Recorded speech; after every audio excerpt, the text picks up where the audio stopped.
The planning meeting. It's now, what are we, 6:01, and I'd like to start this meeting. My name's Mike Fletcher, and I will be the chair tonight.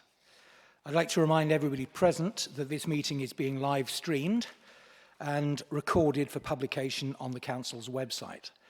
There are no planned fire alarms this evening, so if one goes off, please panic.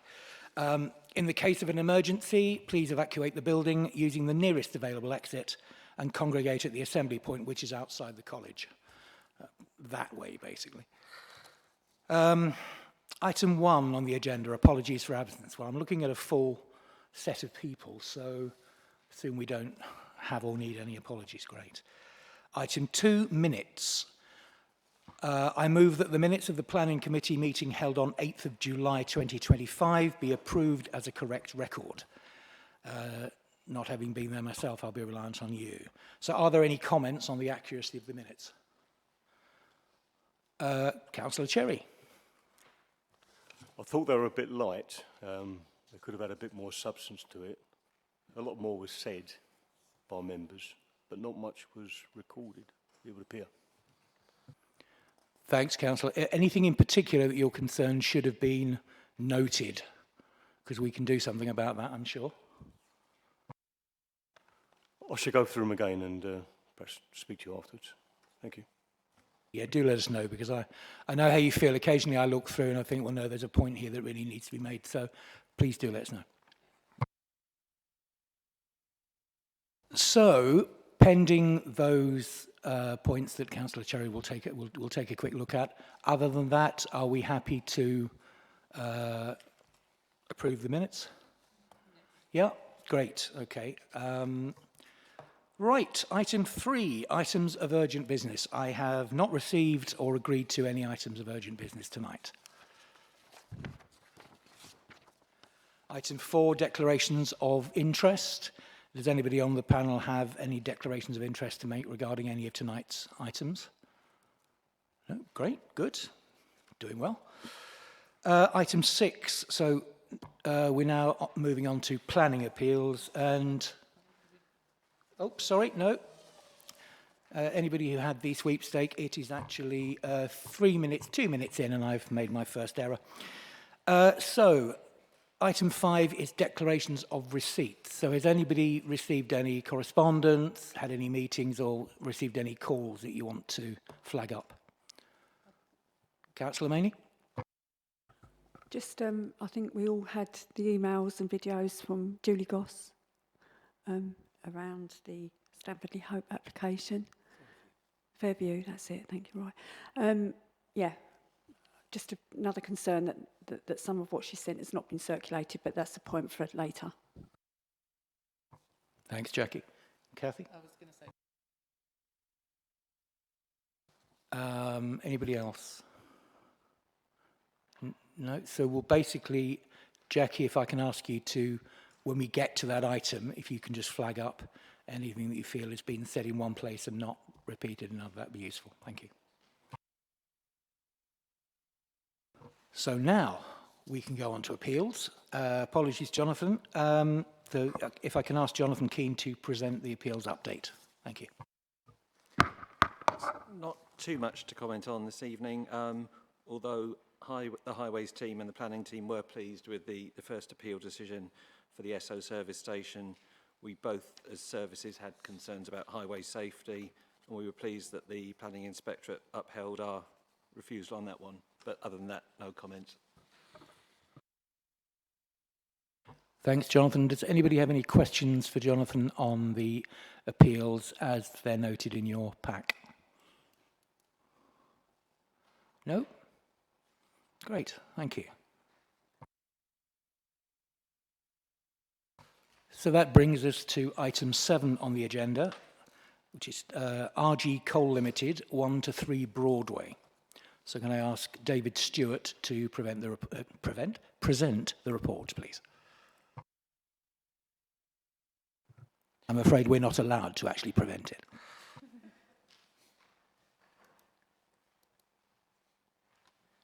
Thank you, Chair.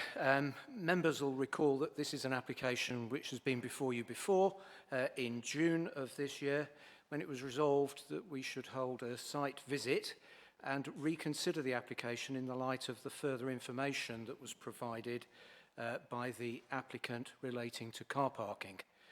And just as a reminder to members, the application seeks permission for the redevelopment of the existing RG Cole retail building to redevelop the site to provide 2 retail stroke commercial units on the ground floor and 7 flats in the scheme. And the 7 flats, there's 1 on the ground floor, 3 on each of the first and the second floors. Now, at the June committee, there were a number of concerns raised by members. The first was lack of any car parking provision. This is a no-car scheme, so the members should be clear on that. The second was that members felt that there was insufficient private amenity space for the flats, and I shall deal with that later. The third issue that was raised related to the servicing of the retail stroke commercial units at ground floor level. And the last thing that was raised related to concerns about potential traffic disruption in the event of redevelopment of the premises during the construction phase. I will run very briefly through the floor plans. What we have is on the ground floor, we have 2 retail units. The first on the corner of Broadway and East Thurrock Road, which is the purple unit. Next to the purple unit facing East Thurrock Road is the main access into the residential part of the scheme. On the opposite side of that is another retail or commercial unit. And finally, edged red on the ground floor, we have a self-contained flat with its own entrance off East Thurrock Road. First floor, 3 flats, and second floor, 3 flats. What you should note is that the flats on the top floor each have some private balcony stroke amenity space. It is limited in size. That's appreciated given the tightness of the site, but nevertheless, they have some. The flat on the ground floor has some amenity space at the rear between the back of the property in Broadway that it backs onto, and it is similar in size to the amenity space of the flats that have been built on the adjacent site. None of the first floor units have their own private amenity space. I should add to that that separately, the applicant has made provision for bin storage at ground floor level and cycle storage also at ground floor level for all the flats. In terms of the design of the scheme itself, a modernistic approach, contemporary approach, which we are satisfied with. So in design terms, we have no major problems. So I really turn to those points that were raised by members, and the first relates to parking provision. Thurrock has its own parking standards, which require all developments to provide parking at certain levels, depending on the type of location that the premises is in. So that there is a high accessibility location, medium and low. This is on the very edge of the high accessibility stroke medium accessibility location as defined by that document. As officers, we consider that this is actually a unit that is in a high accessibility location where reduced or no parking standards could be appropriate.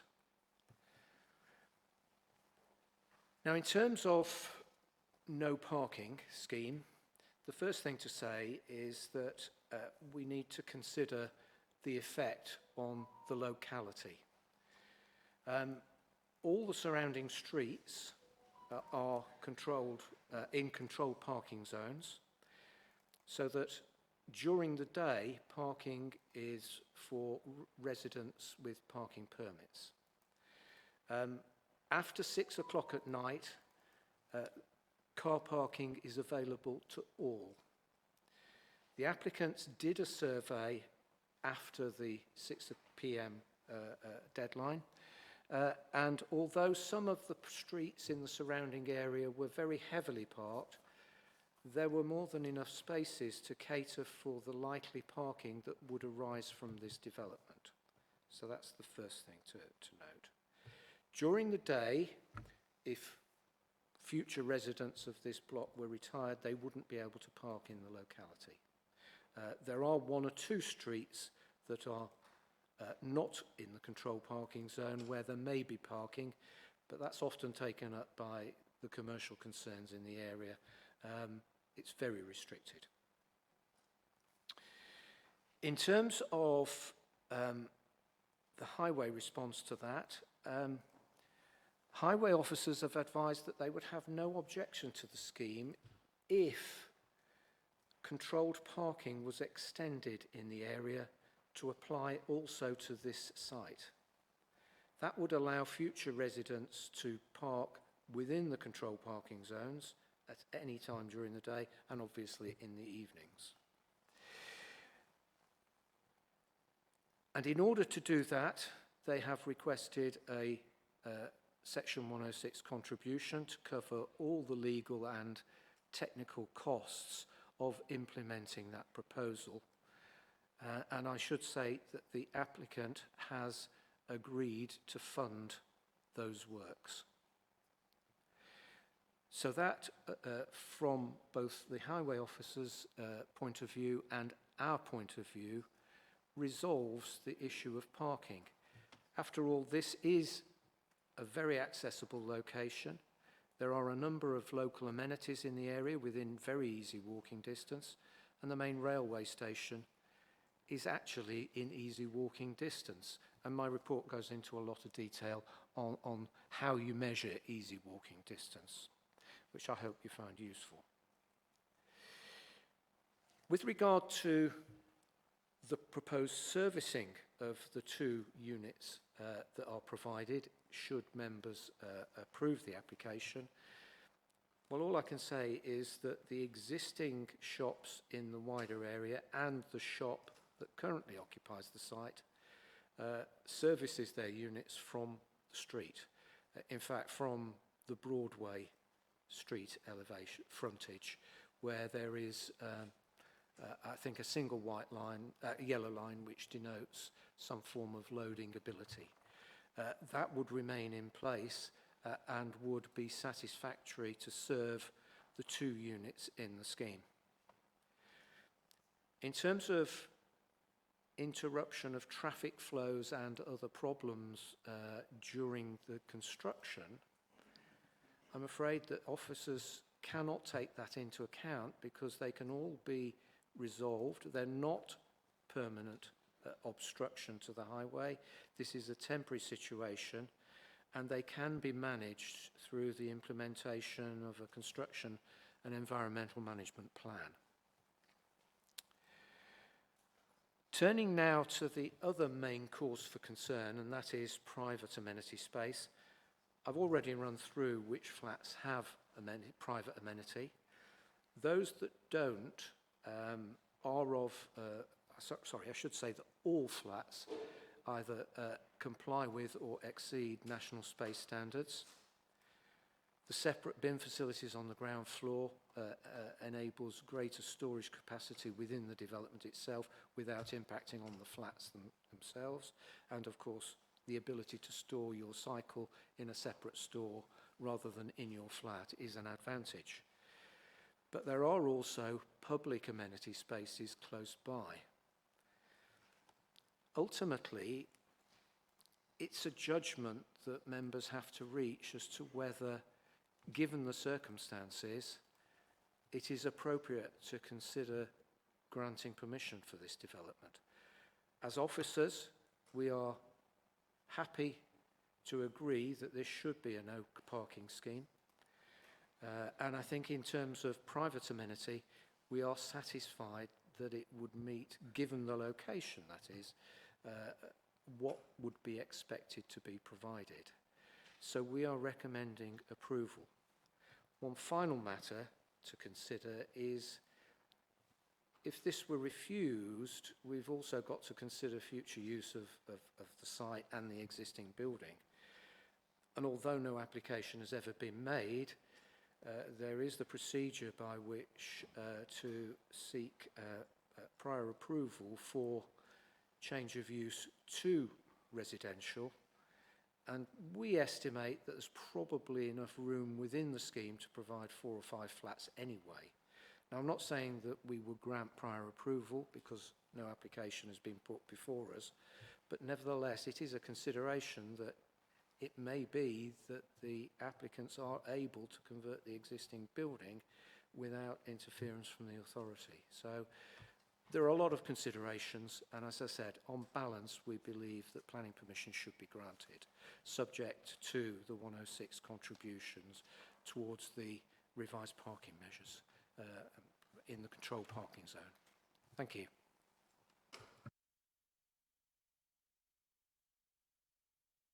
Before we go any further with statements, Councillor Green, I believe you had a point of order on this one. Yes, Chair. We've got a speaker statement on this application from the from Matthew Wood on behalf of the client. In regards to the next application, we've got Stamford Lee Hope as well. They have been told the ward councillor has been told he can't make a statement.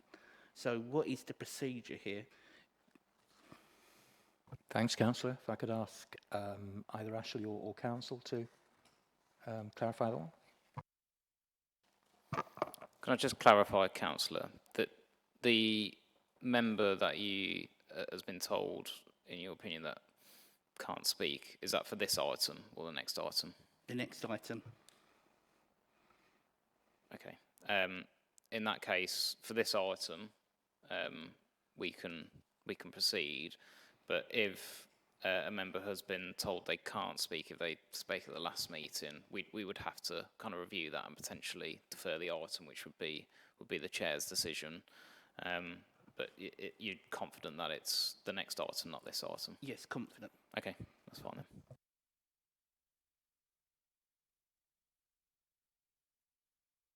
Right, apologies, folks. We've been trying to clarify something. I'll explain that to you when we get to the next item.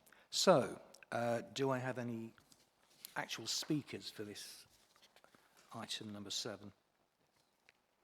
Yeah, well, we have a statement of support received from Matthew Wood. Sorry, I'll get to you in a second, Councillor. Have you had this and had the chance to read it?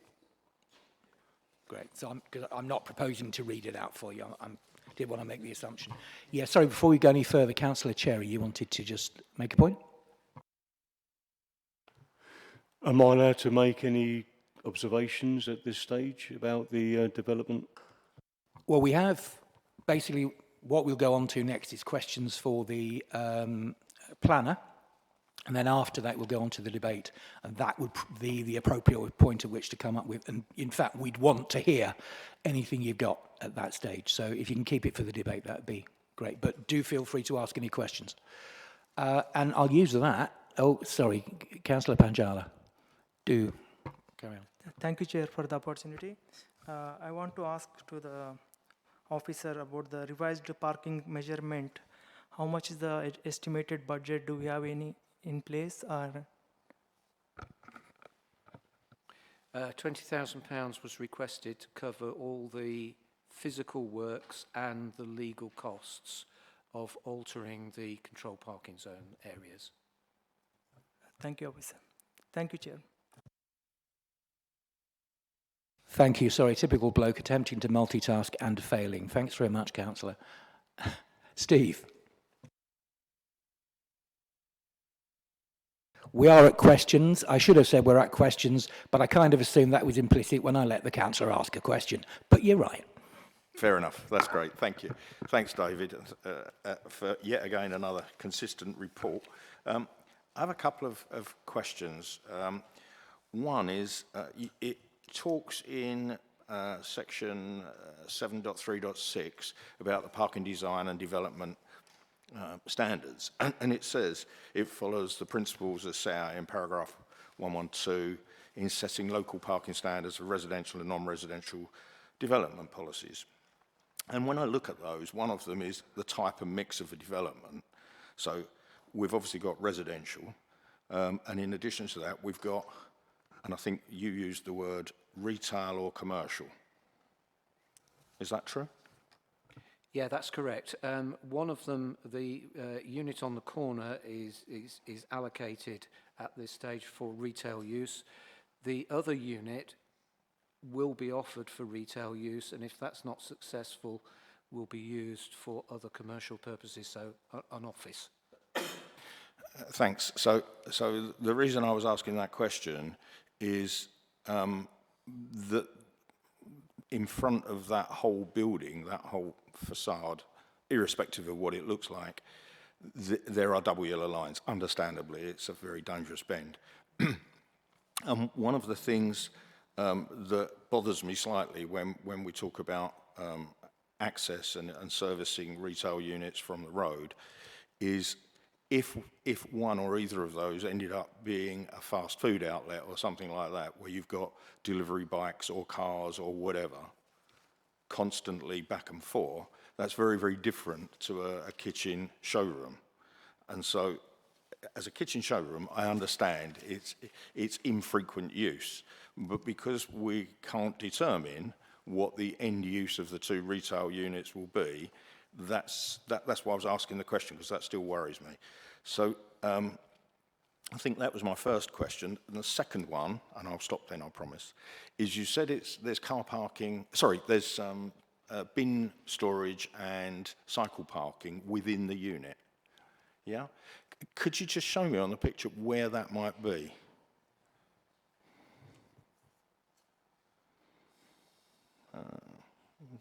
That one, I think, yeah.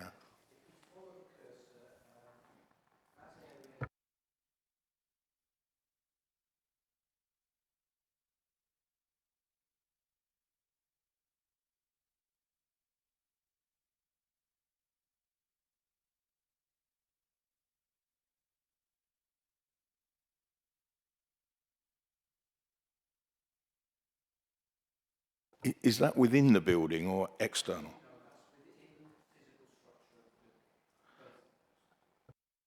Okay, the reason I was asking that is because with flats, I know the fire brigade get very upset about anything being stored inside the building that might obstruct people in the case of an emergency, so prams, pushchairs, bicycles, all that kind of thing. So I don't know how wide that area is, but I'd question that it's appropriate. Is it appropriate inside the building?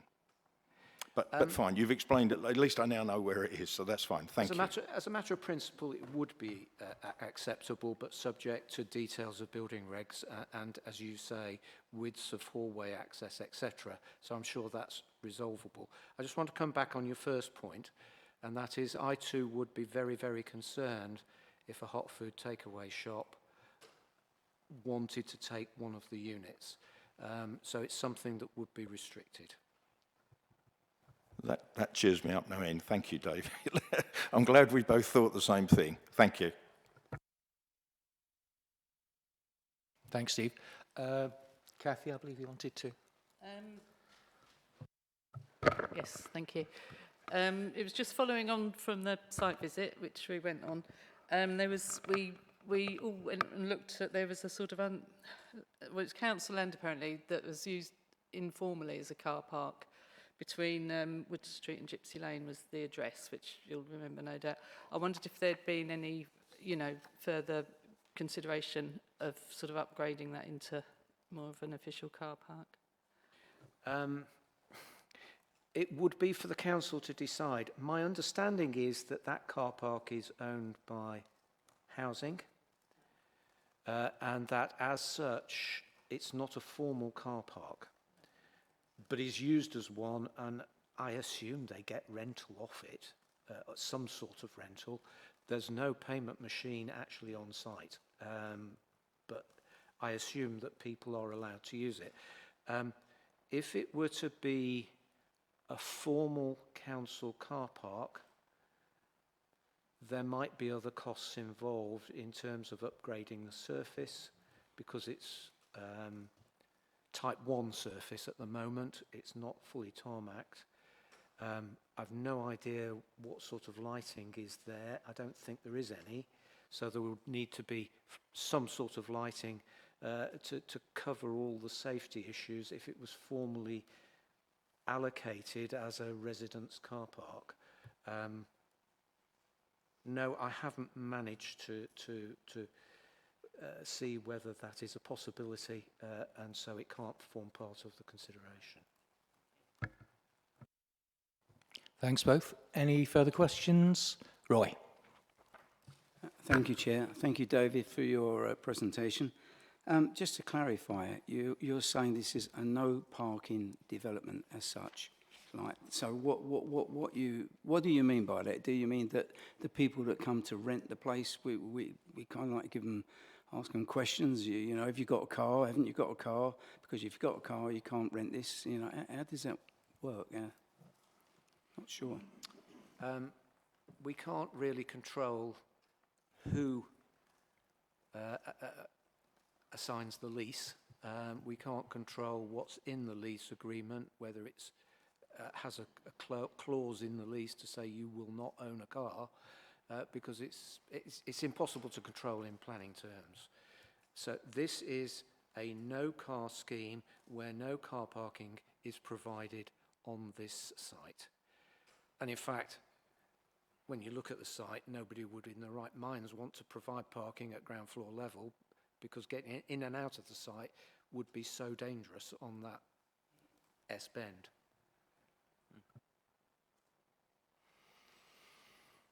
So potentially we could have 7 people with cars, or even 14, or even 20, but realistically there is nowhere to park. There is realistically very few places to park. There is a street whose name I forget, immediately behind this development, or close behind this development, which is not part of the controlled parking zone, but there are only relatively few spaces on it. And they're all taken during the day by commercial operators in the area.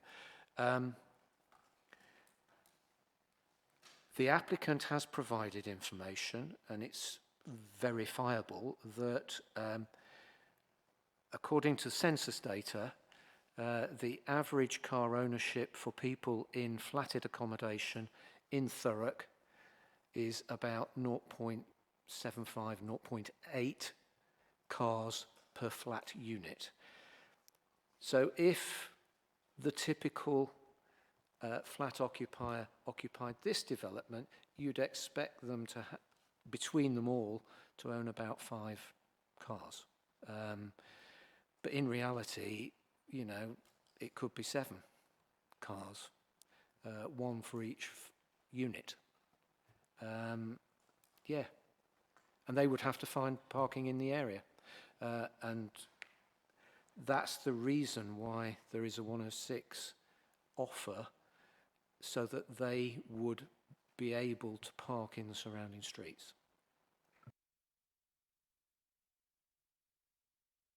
Thanks, Roy. Jackie?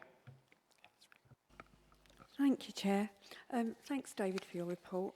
Perhaps you might want to jump into David Attenborough's shoes, because your voice is just the right tone and level. It's lovely. I wasn't being rude when I was shutting my eyes, but it was really nice to listen to. Well, that's a compliment. Thank you very much. You're welcome. So in the report, it says that officers consider the parking for the site is reasonable, as it only marginally falls outside the criteria specified in the parking standards SPD. So we could probably see from the agenda,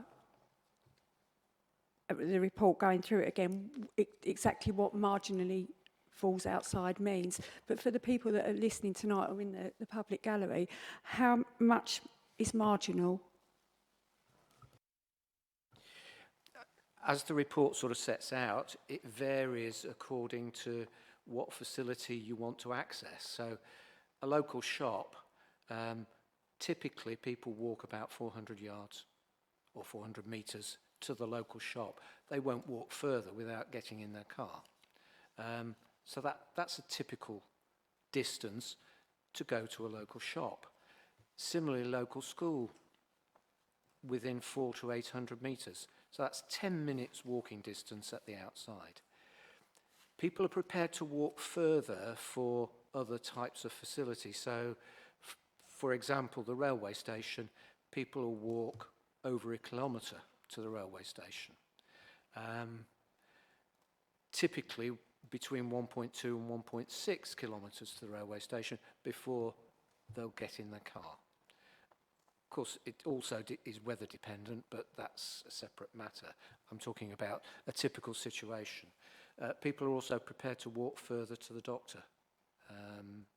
So it does depend what type of facility you want to have access to in the locality, really. And that's the type of thing we look at.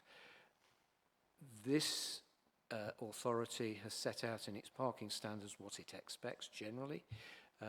Other authorities have different criteria, and some of those are laid out in the report.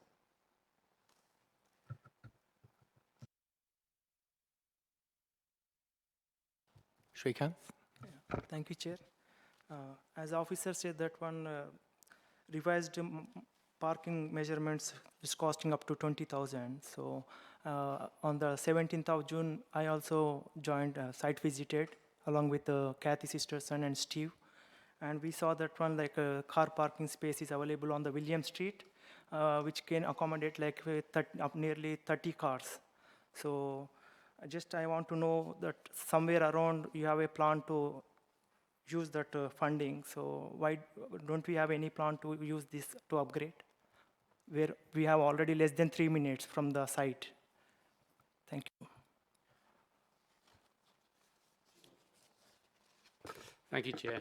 At the moment, the site is actually outside the parking control zones. So at the moment, if it stood as it is at the moment, then obviously it would be the people would only be able to park at night when the parking controls are gone, if you like. But what this would enable this area to be included within those parking control zones. So the likelihood is that the existing restrictions that are around there will remain with double yellow lines. All it will give them the ability to be in one of the zones, so they'll be able to park in somewhere like William Street or Grove Lane or whatever it is, because they would be included in one of those parking zones. So that's the line of where you're going, is that at the moment it's not within any of the control residence parking zones. The ability of the contribution for it to be included, including obviously assigning it appropriately. But the likelihood is that existing restrictions would remain as they currently are. So we wouldn't be letting them park in Broadway or East Thurrock Road, for instance. Actually, my question is not to existing restriction, just to upgrade that one where the William Street, already there is a space, as officer said that it comes under housing. If I'm not wrong, correct me, please. The scheme does not provide sufficient funds to upgrade the car park that housing currently own to make it available for residents parking. As I said, I don't think anybody's looked in detail at what needs to be done, so I can't really put a figure on it. But this scheme does not make provision for surfacing that car park and turning it into a residence car park. Like I have a no question. Like there is up to 30 cars can accommodate. So like as per the 7 flats, if we consider like less than one car, as you said, like in Thurrock 0.70 to 75 is currently are using. So if 7 flats, 7 cars can be accommodated in that case. Just I'm asking. Not every, there is a 30 car parking space are available. So when we are using this funding, maybe useful for the whoever going to come into that new flats? Yes, it would. I'm not sure I fully understood what you were saying, but I think I understood it, and I think that's correct. It would be available.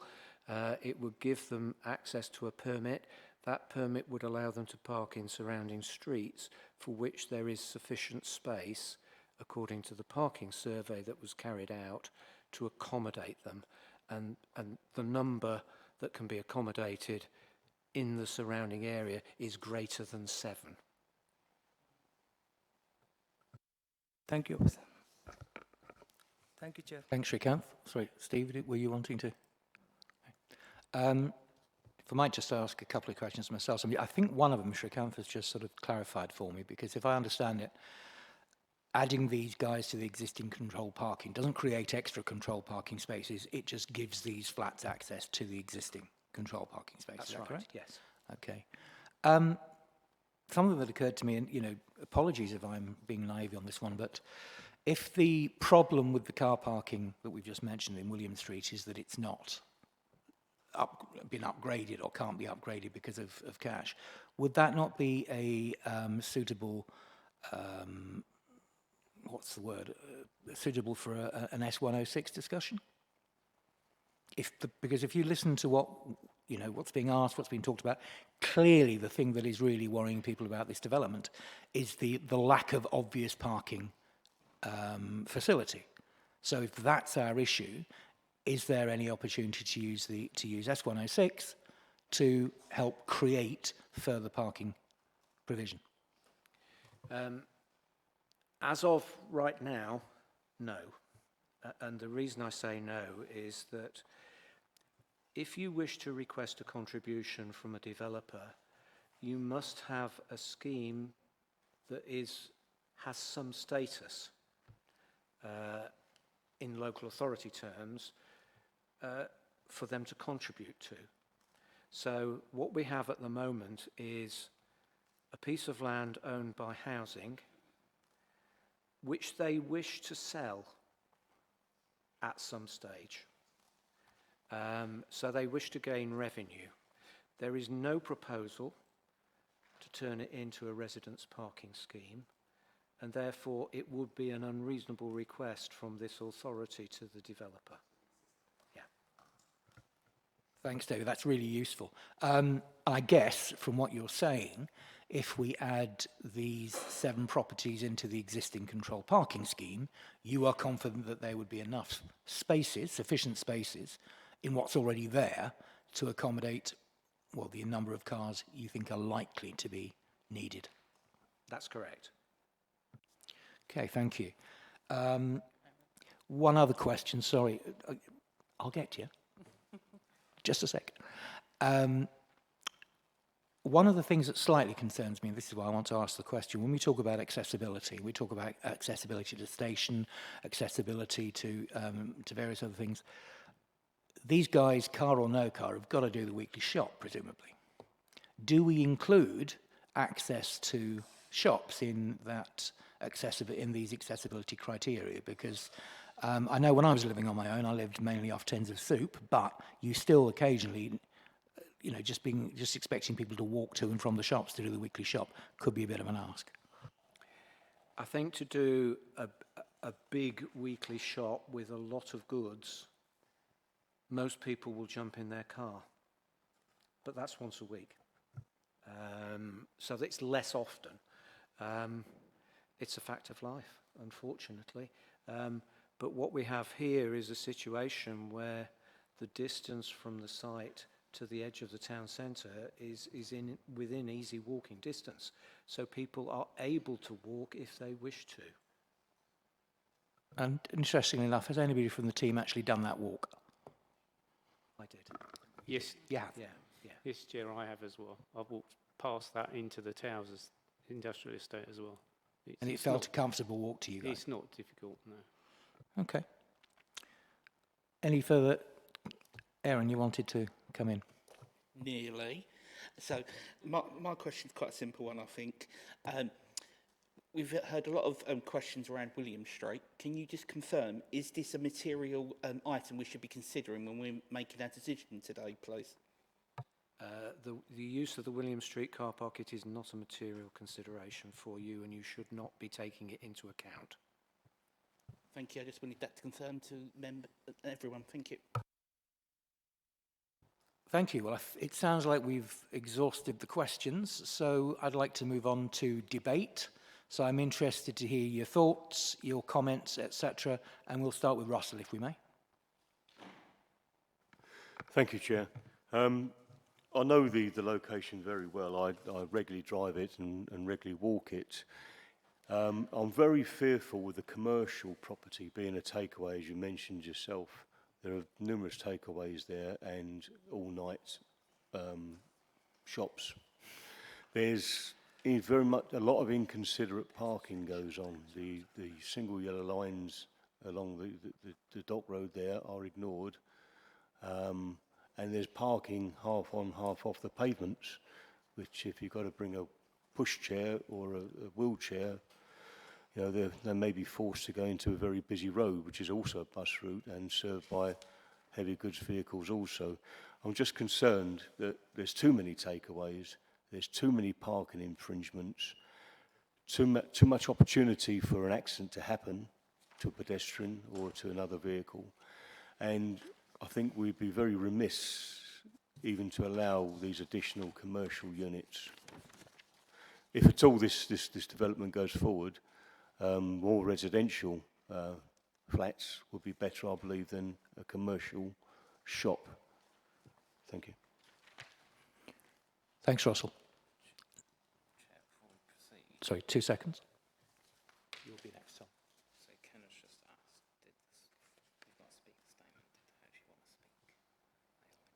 They are in the audience, so I think we should ask them, do they want to speak, and then give the members the opportunity to ask them, and I think they might not want to speak, but I think we should at least ask. Thanks. I'm going to pause you in the midst of questions. Apparently our speaker, for whom we have a statement, we also apparently have the speaker, if they would actually like to deliver their statement. Not quite our normal procedure, but we thought it would be important to ask the speaker. That gives you the opportunity to question them, obviously. Or would you prefer the statement to be taken as read? I'm looking in that general direction because I don't know which person I'm looking at. Hi. This statement has been circulated and read, so are you comfortable with that?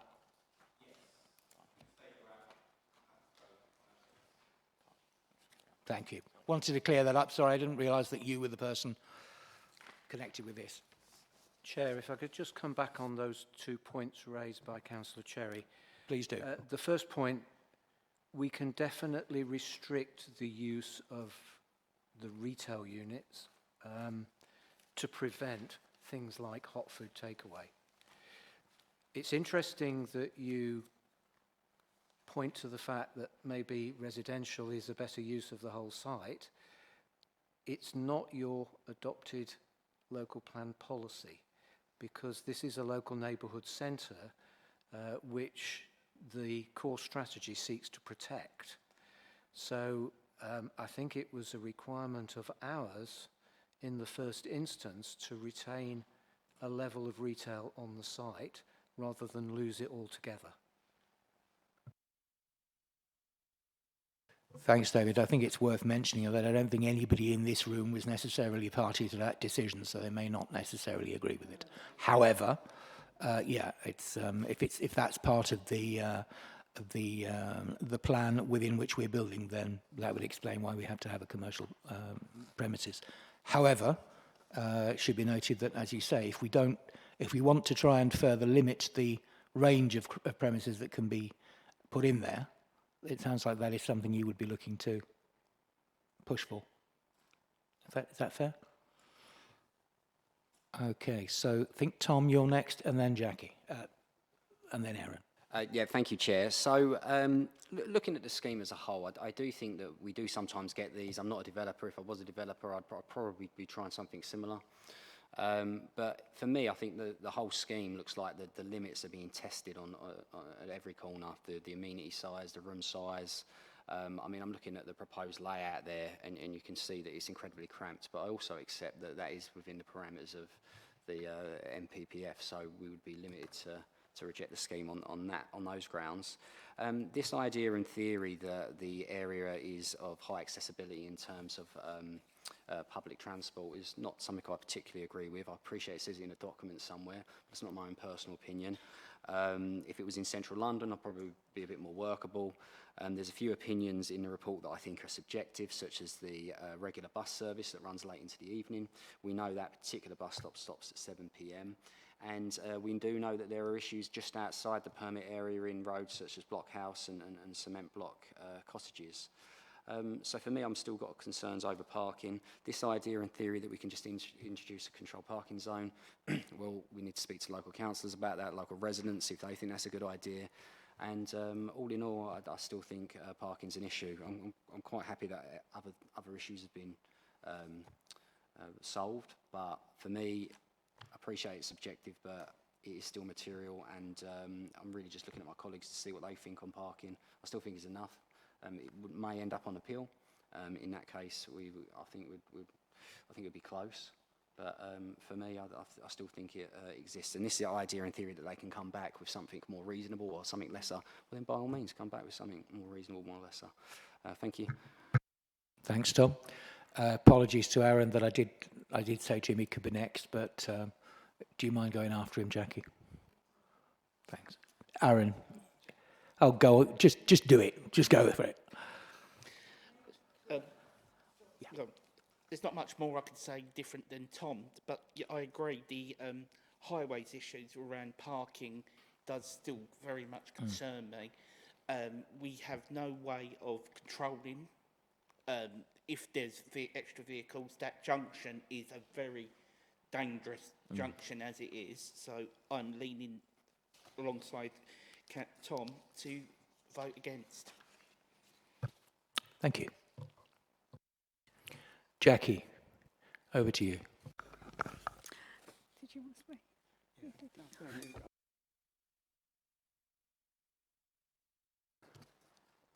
Are you? Yeah. It is yourself, or he doesn't even look like you. It's definitely you that put your hand up. It's not got as much makeup on, that's for sure. Thank you, Chair.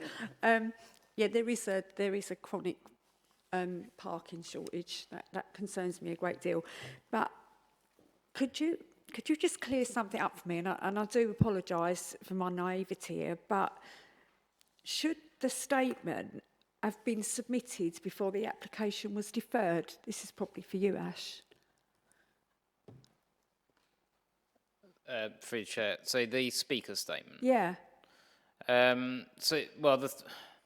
We would have to double check the constitution on that. We can do that. Okay.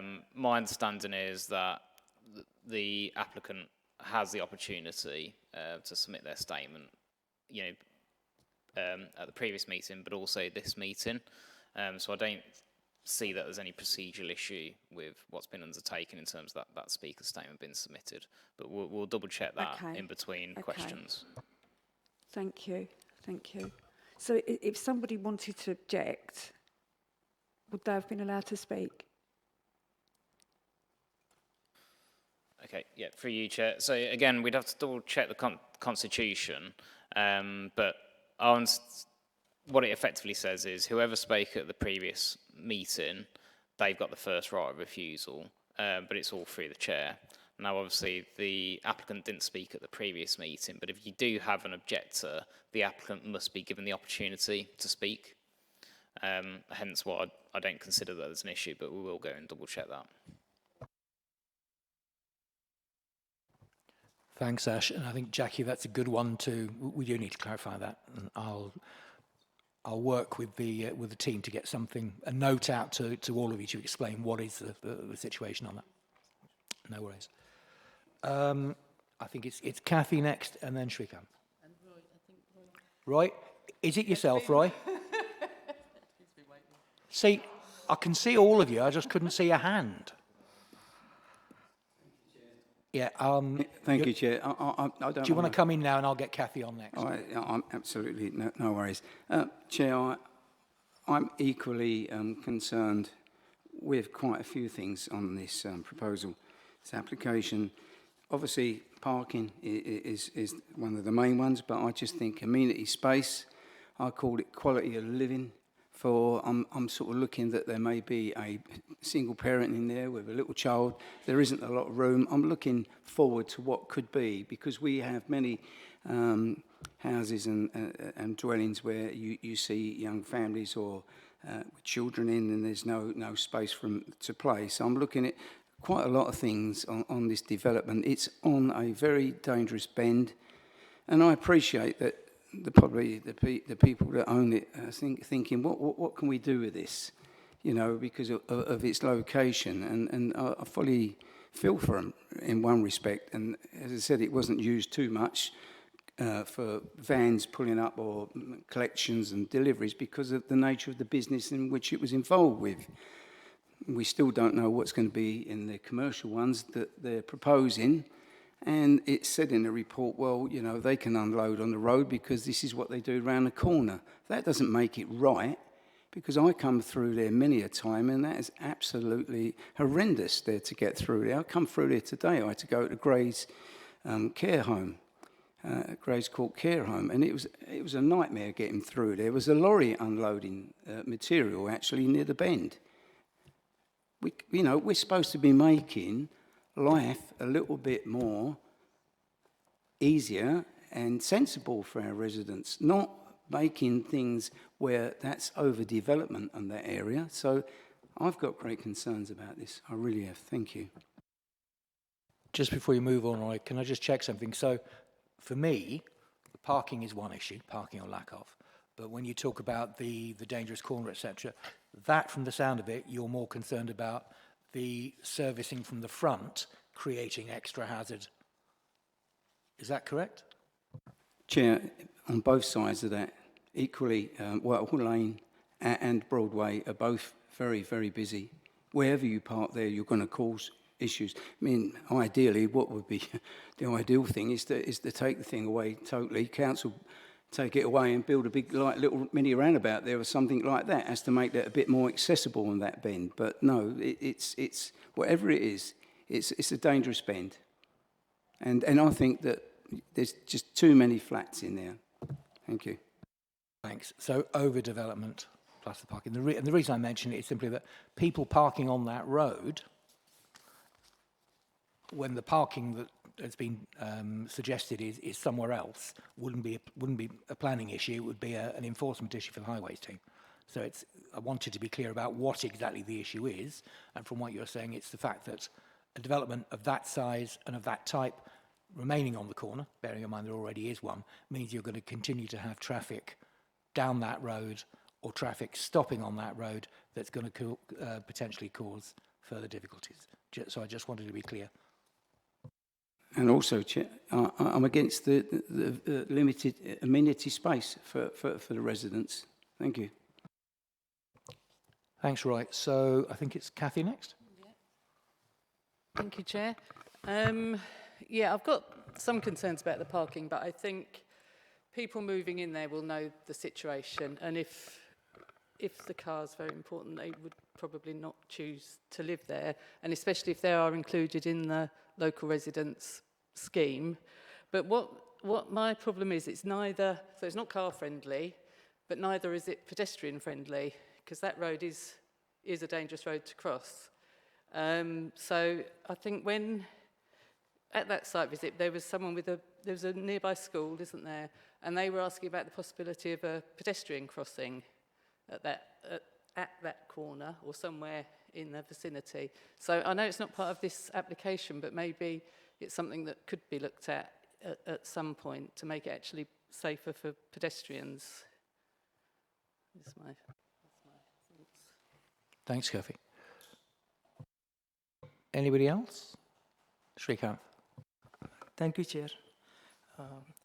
I don't have any objections unless we create a designated car parking permit for the 7 flats, and also assurance and clearance from the highways regarding the road safety.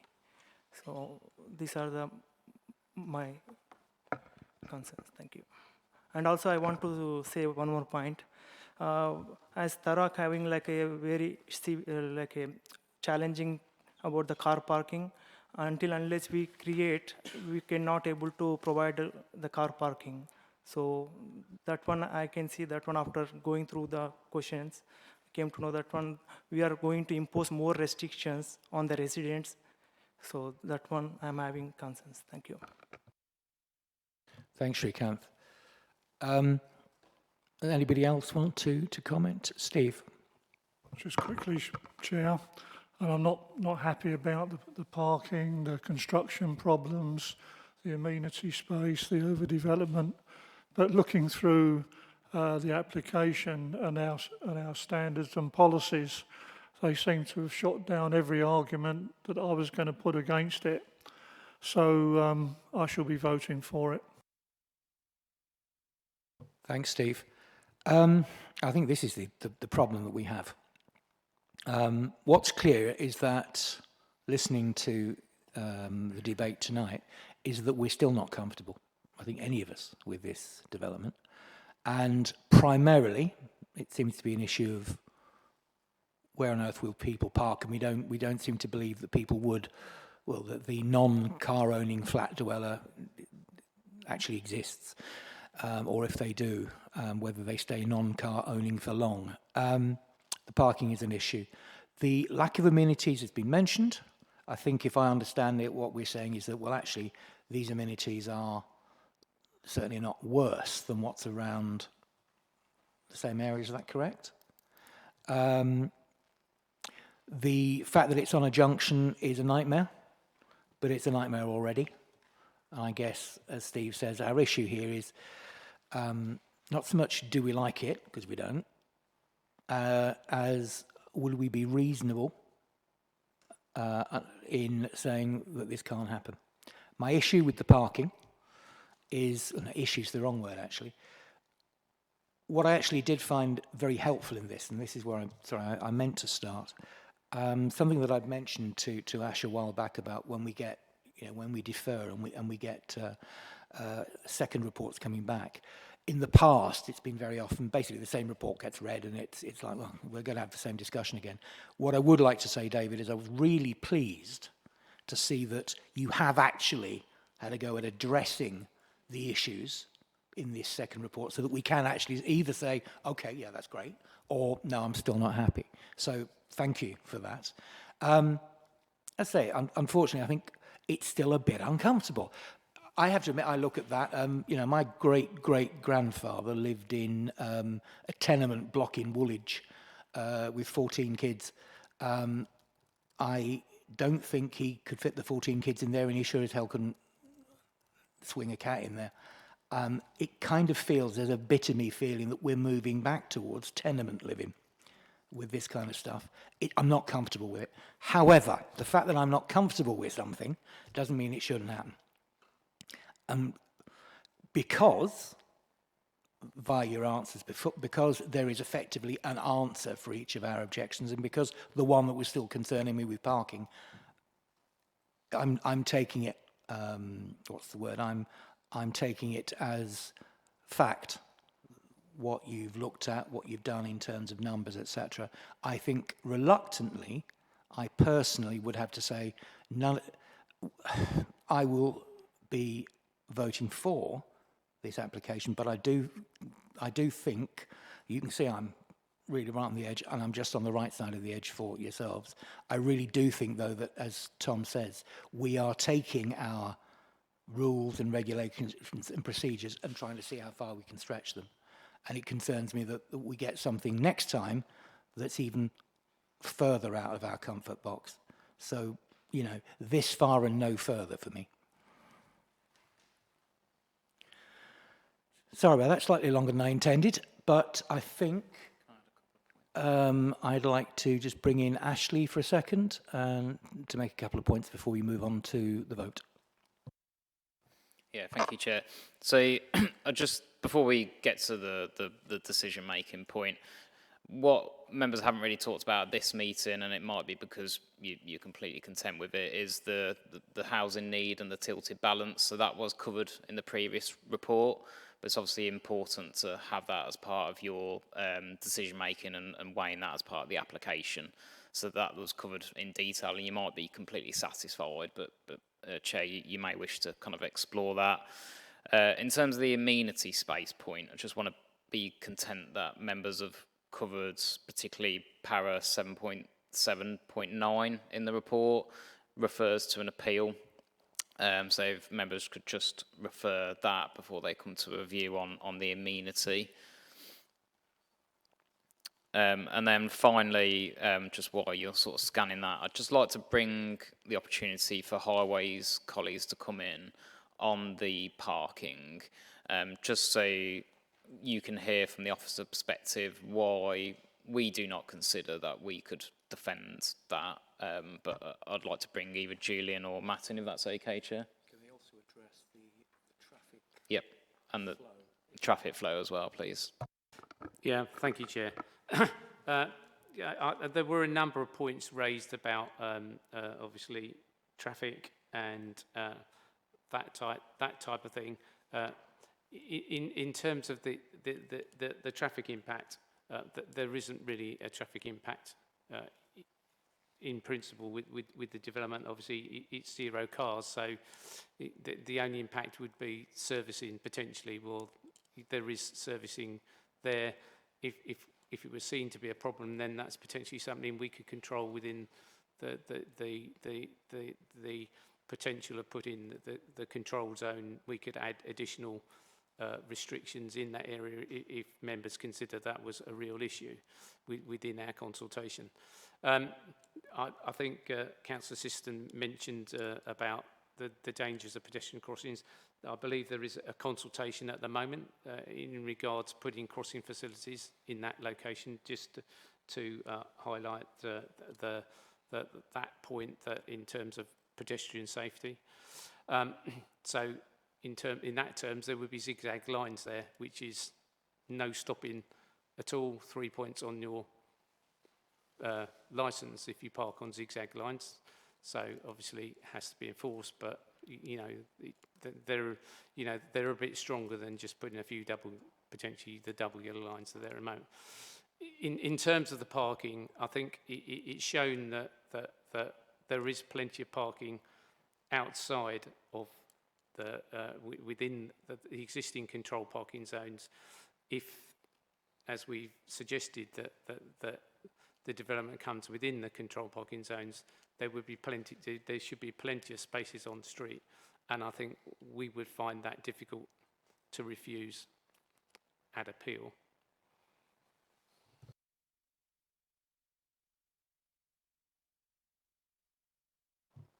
Russell. It would be great to see this parking crossing in first, to encourage proper parking in the existing shops that we've got there, parking on pavements, to either buy from the takeaway shops or the takeaway shop drivers just parking there, waiting for their next delivery. And as to giving you 3 points, I believe that's a job for the police, not for our enforcement officers. So, I think you'd be really hoping to see police officers engaged in putting tickets out, something they've given up doing many, many years ago. So, adding an extra commercial unit or two to existing commercial units there, which are takeaways and shops, late night off licenses, etc., I'll be dead against it at this stage. Thanks, Russell. I guess, just want to be clear on that, given that there is already a commercial unit there, even though it's not being used, we wouldn't be adding one, we'd effectively be replacing a larger one with a smaller one. As has been mentioned before, Chair, it's a different type of commercial unit. It had very few visitors, not people pulling up to get a takeaway. takeaway drivers parking, waiting for the next delivery. It's a completely different type of unit. If it was, say, an office or something like that, that may be better, but certainly nothing that could be a takeaway unit. And that's a good point, and that's, as I understand it, is something we could actually include in our conditions. So yeah, we can, I think whatever happens with this, it's worth ensuring that that is in there in the conditions, so that the commercial unit is appropriate to the site and to the location. Okay, what I'm going to do is I'm going to read the recommendation, and we're going to vote on it. We're fine. Okay, so apparently we're fine on the constitutional point.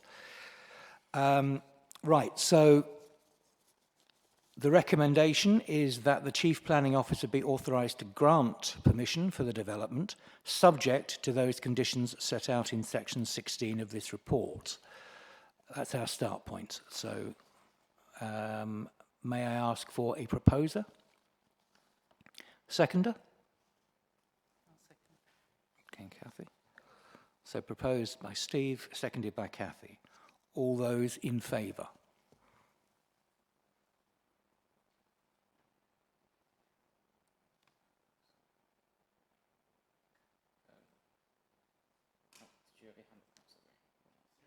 Was your hand up?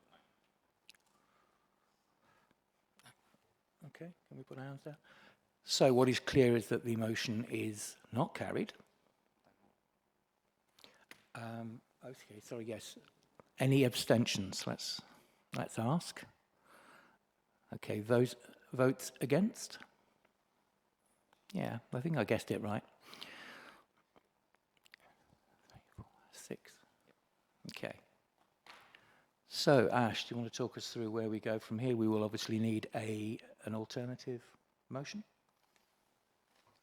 Yep, so as usual, members, we need a member to put forward an alternative motion, and that'll need to be seconded. We need to be given the opportunity to sort of comment on those reasons, but you'll need to come up with the reasons for refusal. Obviously, you've got the reasons that you put together last time, so if you want to take a look at those, they're at 1.1 of the report.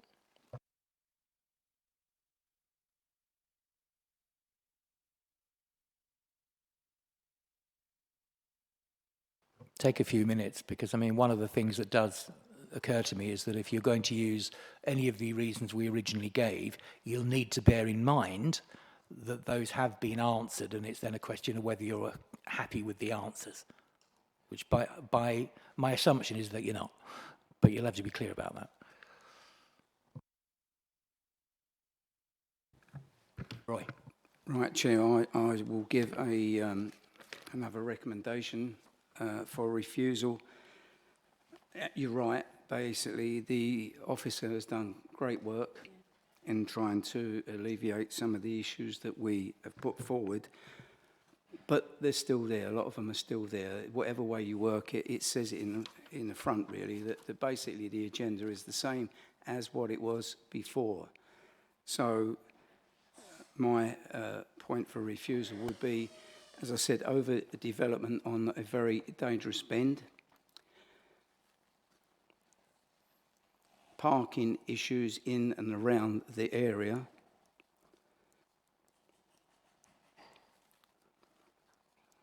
Lack of amenity space for the residents.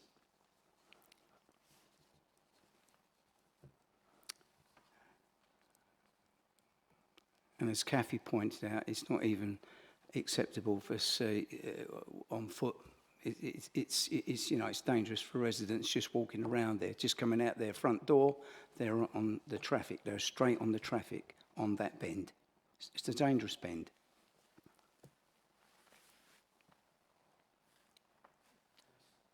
Roy, I'm going to suggest that point is the same as your overdevelopment on dangerous bends, so yes, perhaps stick to the 3 points.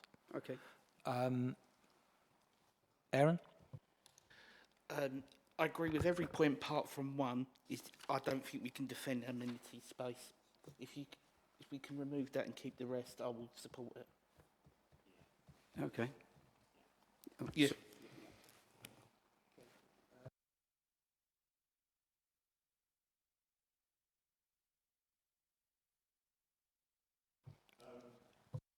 Thank you, Chair. I'm new to this, so please put me right if I'm wrong.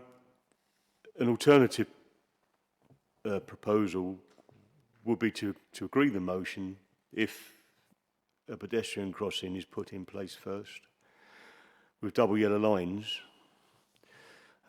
to deal with the safety aspects of the development, and that the commercial unit is of a low footfall, not another takeaway, maybe an office development.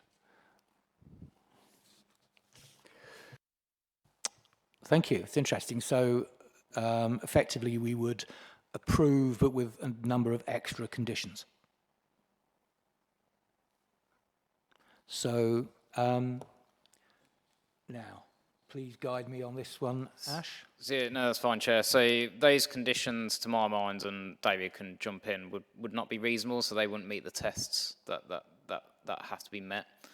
So I don't believe that it would be appropriate for us to add them as a condition, potentially informative, but I think on the basis of the strength of views of members, I don't think informatives are appropriate in this instance, and they're quite, sort of, to my mind, strong additions that you wish. But David, is there anything you want to add to that? It's an interesting point, because I suppose one could put a Grampian condition on, which is a sort of negative form.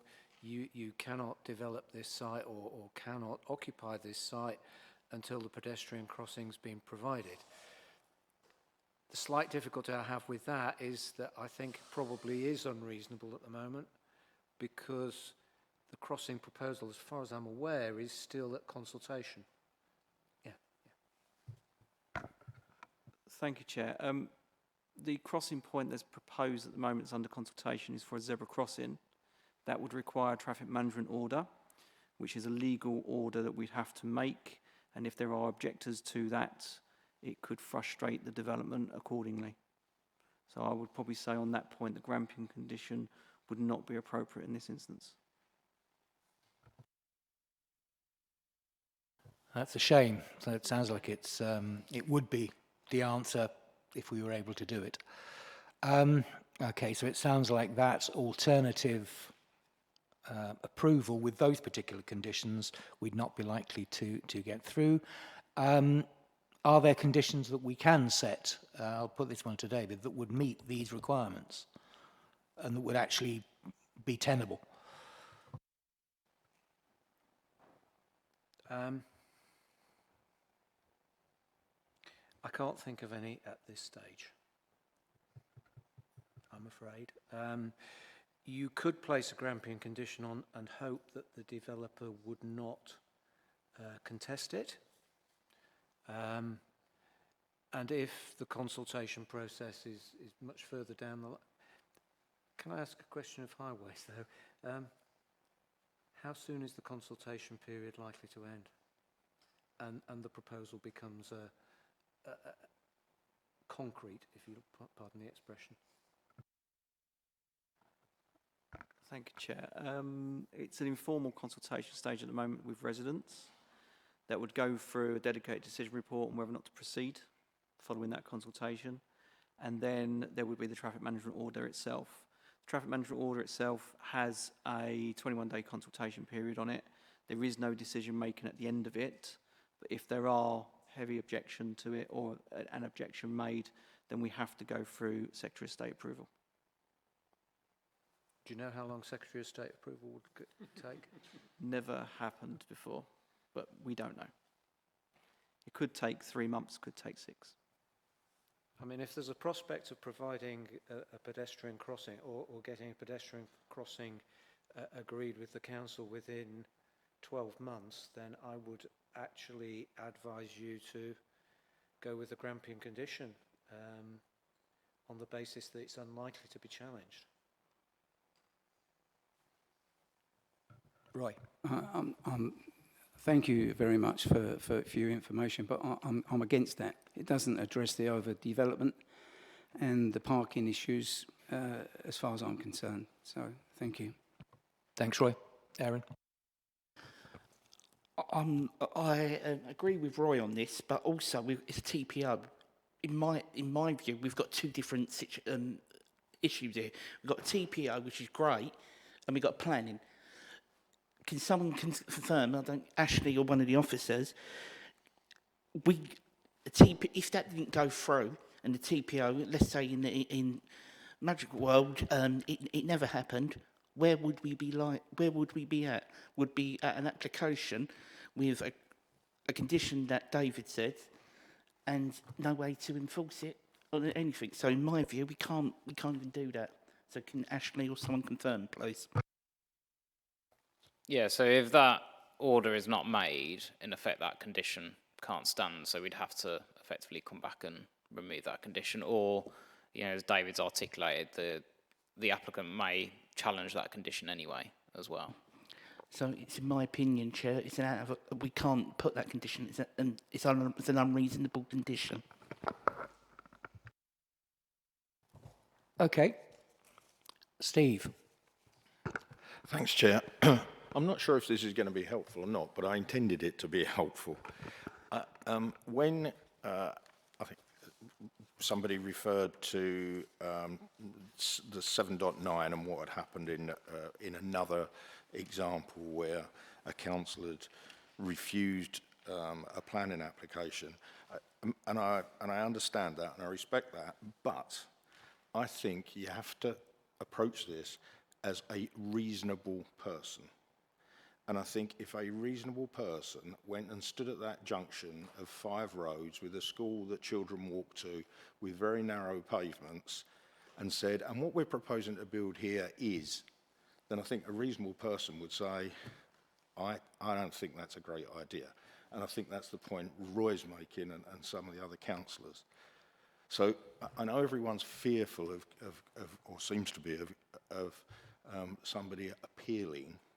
But the bottom line is, what would a reasonable person genuinely think if you took them to that corner at 9 o'clock in the morning or 8 o'clock in the morning or at 4 o'clock or 3 o'clock when the children come out of school of an evening and looked at what was happening there with the traffic on 2 blind bends and a junction of other roads trying to get onto that bend, and said, do you think it's reasonable to put another couple of retail units here and put 7 flats above them and the people that come with them? And I leave that thought with you, but that would be my view of it. Thanks, Chair. Thanks, Steve. So look, where we seem to be is we don't like the proposal as it stands. I think Russell made what felt to me like a good alternative proposal to approve, but it seems that we can't make that stick. So much though I think at least some of us would want to get behind that, as Aaron's just said, the chances of it being enforceable are not high enough. Chair, in fairness, David's saying you can, so you may wish to consider that. Does that overcome all the other issues? Yeah, I think what I've heard is we can, but our chances of being able to enforce it if things didn't go our way with the crossing are too much of a risk. I mean, we could put that to the vote as is, but I don't get the impression that would stand up. Sorry, Chair, but I'm insisting on what I just said.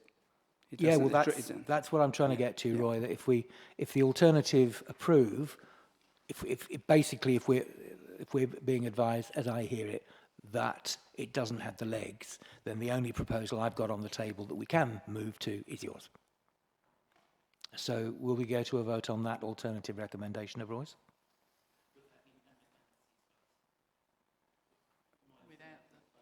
Well, following our previous discussion, I've got it down to 2 points, which is the overdevelopment on a dangerous bend and parking issues.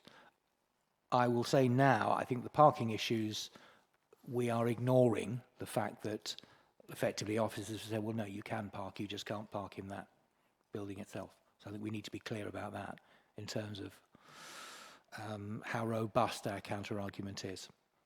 The one for me that is robust and hasn't been answered is the overdevelopment on a dangerous bend.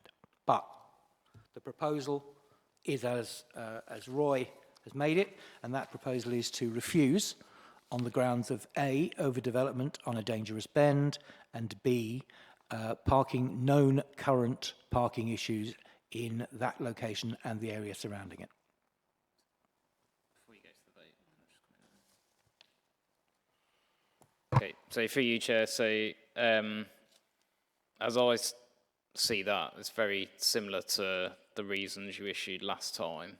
I think the first bullet point and the third bullet point. So obviously it's up to members to come up with this, but I'll read them out. And then officers, I think we've already responded to these in detail, so I don't think we can, but I just want to double check the reasons. So the lack of any parking provision is likely to lead to undue pressures on existing on-street parking spaces, which are already heavily used and could lead to restricted access for emergency vehicles, obstruction to other vehicles, and potential highway safety issues. And then the construction and development on this busy and narrow road would be likely to lead to highway safety issues, and you could add the point of overdevelopment in there. Is that accurate? Yeah, thank you, Ash, for your I would like the overdevelopment come before the construction issues, please.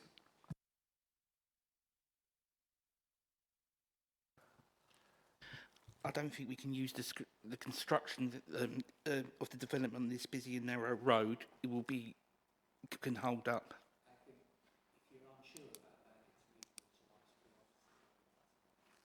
I agree with everything else, but I don't think that's going to hold up.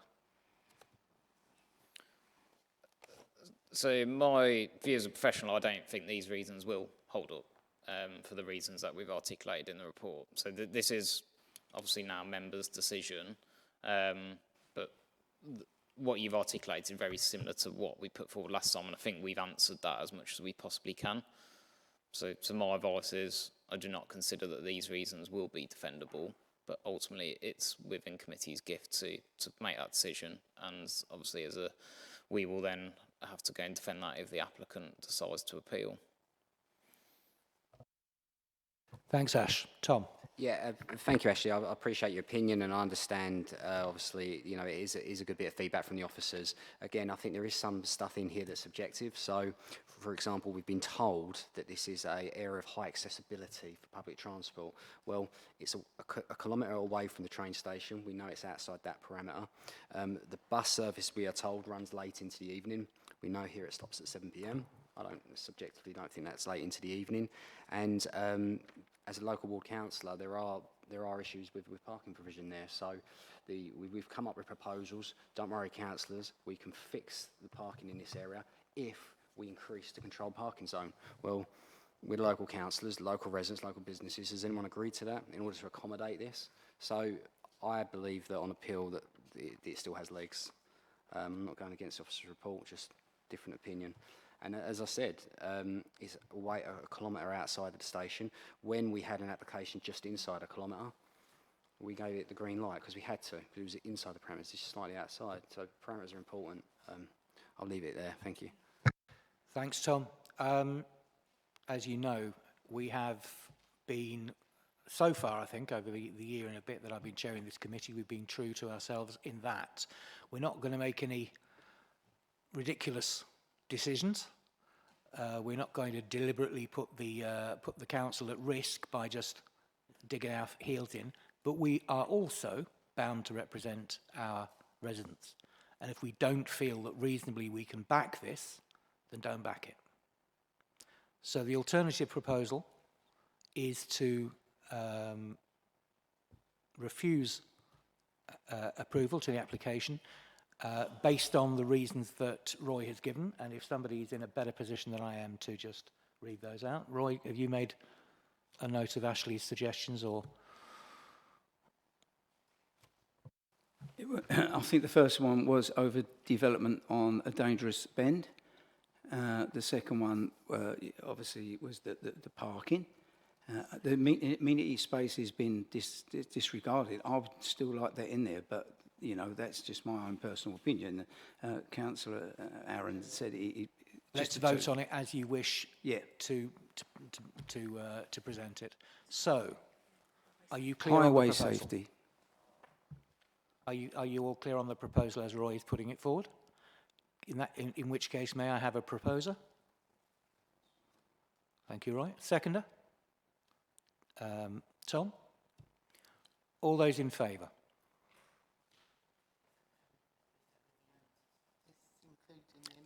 It's as originally proposed by Roy. Okay. Those in favour, we have 4 hands. All those against? And abstentions? Okay. So I believe that proposal is carried and application is refused. Thank you. I know we've gone round the houses on that one, but I know, and you know, that we need to make sure that we've given this thorough consideration, particularly if we're going to refuse it. No, wait, I've got something for you. Okay, now we were going to move on to item 8, land at 22 and to rear of 18 to 28 Fairview Avenue. However, Ashley and I were having a discussion earlier on in the meeting. We have some concerns, procedural concerns, if you like. We are aware that the the ward councillor had wished to speak, and there is some, I think it's best to say, some confusion over whether he was in fact offered that opportunity, and I'm not comfortable that he was given the opportunity to speak as we would expect him to. I think there was just some confusion involved. However, I am not prepared to put this proposal or re-put this proposal to the committee when I'm aware that neither the ward councillor, well, A, he's not here, and B, we don't have a note from him for you to read in his absence. So I am proposing that we defer this item. We will make sure it is heard as a priority at our next meeting, but this will give us the opportunity to make sure that both the applicant or applicant's representative and the ward councillor have the opportunity to speak. I think that is the only fair way of doing this. Well, Jackie and then Kathy. I'm wondering if, okay, I just wonder if that would give us the opportunity for a site visit for the committee. I know I've been to see it. I know Councillor Lidgard, Councillor Maney, we have been to see it, and other people may be familiar with it, but I think a site visit gives a different picture of the site than just the diagrams. So. Do the committee feel that getting a site visit would enable them to understand the points at issue better? Oh, I agree, Chair, yeah. Okay, then I propose that we organise a site visit before the next scheduled meeting. I don't want it to delay, however, the deferred hearing. That will happen at the next scheduled meeting. Okay, thank you. So we will move on. Sorry, Jackie, yes. Sorry, when Kathy spoke instead of you, I lost it. Sorry, I thought she might say the same thing. First Roy and now me, you next.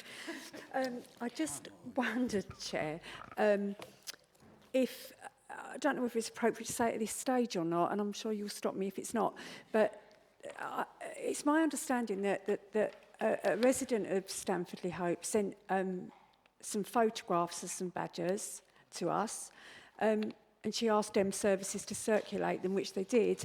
But I also understand that she sent some videos of some bats and other wildlife. Now, I've received those, but I haven't received them from Dem Services.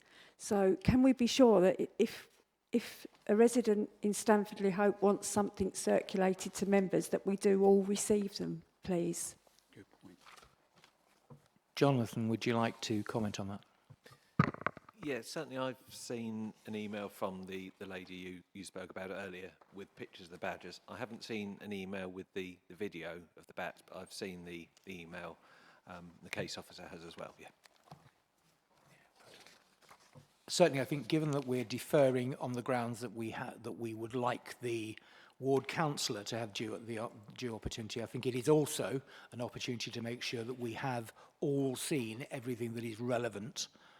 So Jackie, perhaps you could ask the resident if she would just check either that she's copied John in or that she could send him a copy so that we know we've all got the same information. To be honest, I may or may not have seen it. I don't recall seeing it, but then I'm not too sure what I had for breakfast this morning.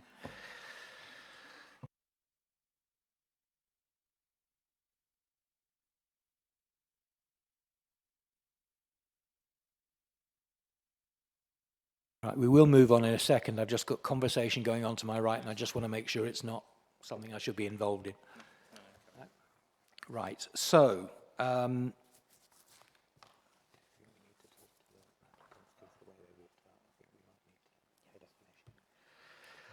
Okay, so that moves us on to item 9 on the agenda, which is Bevan House and Morrison House. John, would you like to present the report, please? Thank you, Chair. Just 1 second while the presentation comes up.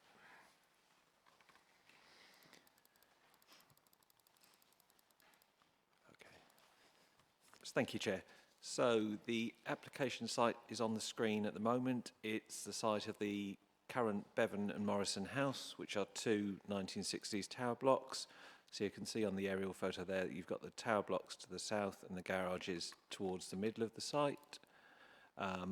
This is the demolition plan, and the application before you tonight is an application for prior notification for demolition for the 2 tower blocks and the garage blocks. It's not a planning application, but is being brought to committee as the application has been submitted by the council. The demolition is the first physical part of the wider regeneration scheme for the Blackshots estate, which will in the future see new council homes being built.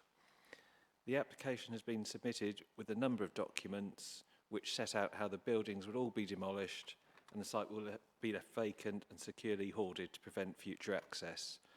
The application complies with all the requirements for a prior approval submission, and the recommendation is prior approval is granted for demolition.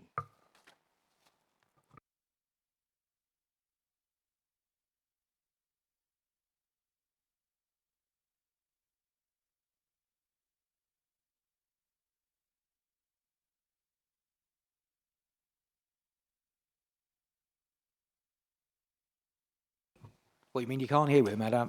Right. So what I've got here is that a statement of objection was received from Lisa Marjoram. She's unable to attend and sends apologies. Her statement can be found on pages 9 to 10 of the speaker's booklet. That's from the last committee meeting, referring to St Michael's. Can we, without being funny, can we clarify this before we go on, please? Chair, She did object last to a different planning application. okay, yeah, apologies to Chair. There's no statement of objection on this application.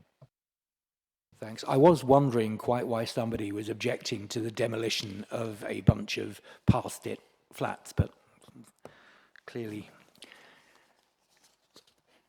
an edit issue. Right, so in that case, we can move straight to questions, and I see some of you are champing at the bit. So Steve, Aaron? Thanks, Chair. Jonathan, thanks for that. I recall we went through this before. What's happening to the residents that actually live there? They've already, for want of a better expression, they've been decanted already, so they're not in the tower blocks. They've been rehoused. Rehoused elsewhere. I wasn't suggesting that you probably... Yeah. My concern was where were you putting them, but that's already been done. That's already been, okay, yes. That's fine. As In I that understand case, it, they're end of empty question. already, yeah. Thanks. Thanks, Steve. Steve, Al? I was just thinking, Chair, that maybe there could be an objection if somebody's actually bought their flat and they don't want it knocked down, but I'm assuming all the flats are now vacant, yeah? Yeah, housing has been through any buybacks that they need to do, any CPOs, so everything is sorted, basically, yeah. So yeah, just to clarify that, John, there are no outstanding, I know we know there's no families still living there, but there are no outstanding cases on behalf of any of the families. No, as far as we're aware, there aren't any, but that's not even though it's not technically planning application, that's not material to how we consider this application either. But it's a good point, but as we understand it, it's all sorted. Lovely, thank you. Yeah, you'd hope there's nobody still in there when they try to knock it down. Erin, you're next. Thank you, Chair. I just wanted to speak about the demolition. Obviously, we're going to have quite a lot of rubble to get rid of at the end. Have we looked at, when the lorries leave, to actually exit via the, I think it'd be the M25 or A13? Thank you, Chair. Yeah, we have indicated that the lorries will have to go down Blackshots Lane up to the Alsip roundabout and then on to the A13, M25. Sorry, I think you misunderstand, Julian. Where the field is, and I'm not very familiar, where the Lower Thames crossing is going to be, going across that field, and is that the A4? What road is that there? The A1089, you mean? Yeah, that's it. Coming off there, because there is an entrance there. You won't be able to link onto a strategic road. National Highways wouldn't let us link on. So the route out will be via Blackshots Lane, the old A13, the A1013, to the Alsip roundabout to the A13. Is there a junction there already that it could potentially be done in? No. Oh, okay. Unfortunately, and it's not something National Highways would allow anyway. So we have designated the quickest and one that interferes with residents the least route in and out the development, and we have limited the number of movements per day as well. So there are a limited number of movements, of lorry movements per day as well.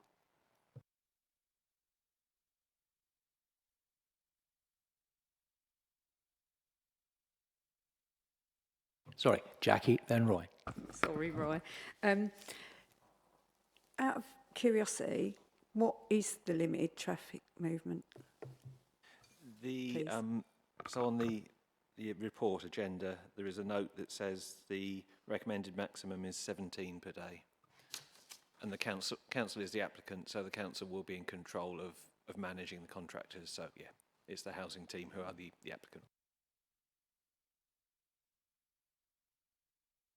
Thanks, Jackie. And Roy, trust me, it's not hairist. Thank you, Chair. Just of interest, Jonathan, how are they going to, what's the demolition process? Is it that they're going to blow them up, or are they going to, what way? I don't know, so many different forms of demolition nowadays. I'd just like to know. No, it's going to be carefully done, sort of mechanical and hand demolition. And I understand the project should take about 40 weeks, so it's not going to be sort of instant. The whole thing's down in a sort of couple of minutes. It's going to be carefully done. Any waste sort of bagged up carefully, stored carefully. The site's going to be hoarded, so it's safe for children and local residents, and it's going to be done really carefully. Yeah. John, if I might just ask a question. So, great, we have the route. The first part of that route from the actual site itself will go through, I assume, through Laird Avenue, because Highfield Gardens isn't wide enough. Now, Laird Avenue is double parked most days, so it's not the widest of thoroughfares.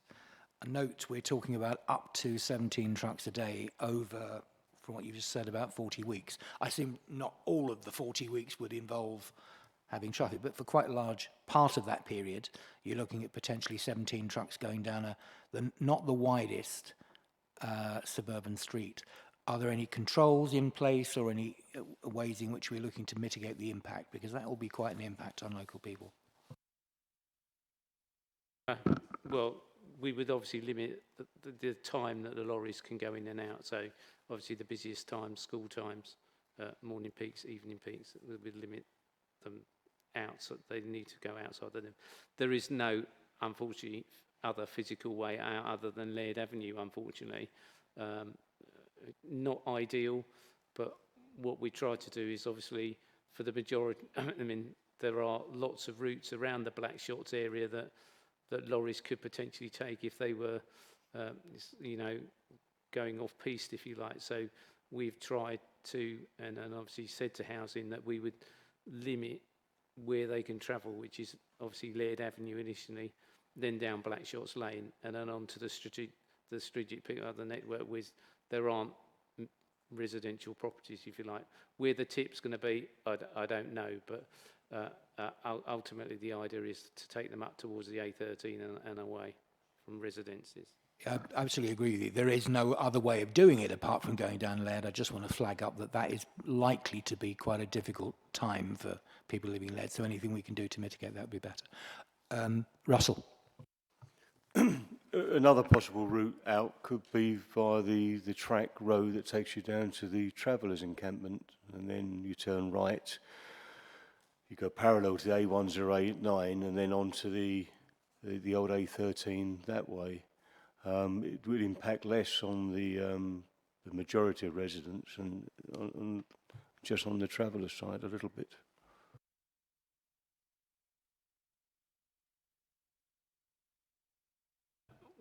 Whatever way, you're still going up Laird Avenue, this particular section, or through residences, and plus the fact obviously it's not an ideal route up Long Lane and round that way. So we've designated them out on physically the best route to get HGVs in and out. There is no other way in and out for large vehicles for them to do it safely, and this is the safest. We accept that it's in residential areas, but the site is in a residential area. You know, there isn't any other way of us being able to get them out. Even you'll see in the next application, similarly, we've put them onto Long Lane and then down Blackshots towards the A13, the old A13 that way. So just to clarify, if I may, Russell, so what we're saying is it's not so much that we don't particularly want to use that road, but it's not wide enough. Is that what you're saying? I'm not 100% sure that you can use that route. Steve? If it helps, I understand where we're talking about, but that's the old end of Long Lane that used to come out in Baker Street before they built the Dock Approach Road. But I think Julian's quite right. There isn't a link, which is why the travellers' site, they have to come in off the A13 to get to the travellers' site. There isn't a connection out of the back of the travellers' site into Long Lane. And the other option that crossed my mind, but I think Julian's covered it, is they could go up Jesmond Road and onto Long Lane in the other direction to the roundabout. But there would be little point. It's not going to make any difference. There's still, as Julian quite rightly said, there's lots of little residential roads they could use, but they're all going to end up on Blackshots Lane.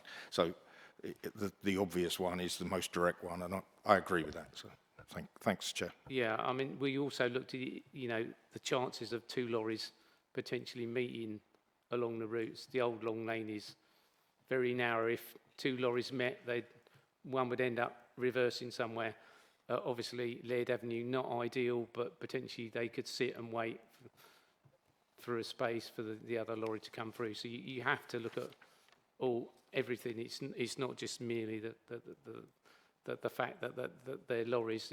You have to look at it, the chances of them meeting or whatever it is. So that's why we've also limited in terms of the number to try and reduce that potential impact of lorries meeting each other too within the residential areas. No, I get that, Julian, because, yeah, as you say, my concern is mitigation, not, you know, I totally appreciate we can't really do it any other way unless we have some very, very large helicopters or we use it to fill the pit. So, I mean, yeah, the option would be for housing potentially to bring them all in and then have a group of them, load them all up and then send 2 or 3 out together. So you're actually limiting, you know, that as and when, rather than just sort of like random, if you like. So, you know, perhaps that's something they can discuss with residents in terms of what times would be the most appropriate that residents feel that you know, the lorries could go in and out. Would that be feasible? Is that something that would be planned anyway? Is there a consultation part to this? Excuse me, I don't know if there's a consultation for the actual demolition. I know there has been consultations for the early stages, but I don't know if they've gone into that level of detail. But certainly we can make them aware that members have raised these queries. I think so, and it's, you know, it's worth A, advising people that this is going to be happening, and B, if we can find a way of batching or otherwise controlling the traffic that it lessens the impact, then obviously that's, yeah, it sounds like the way to go. Yeah.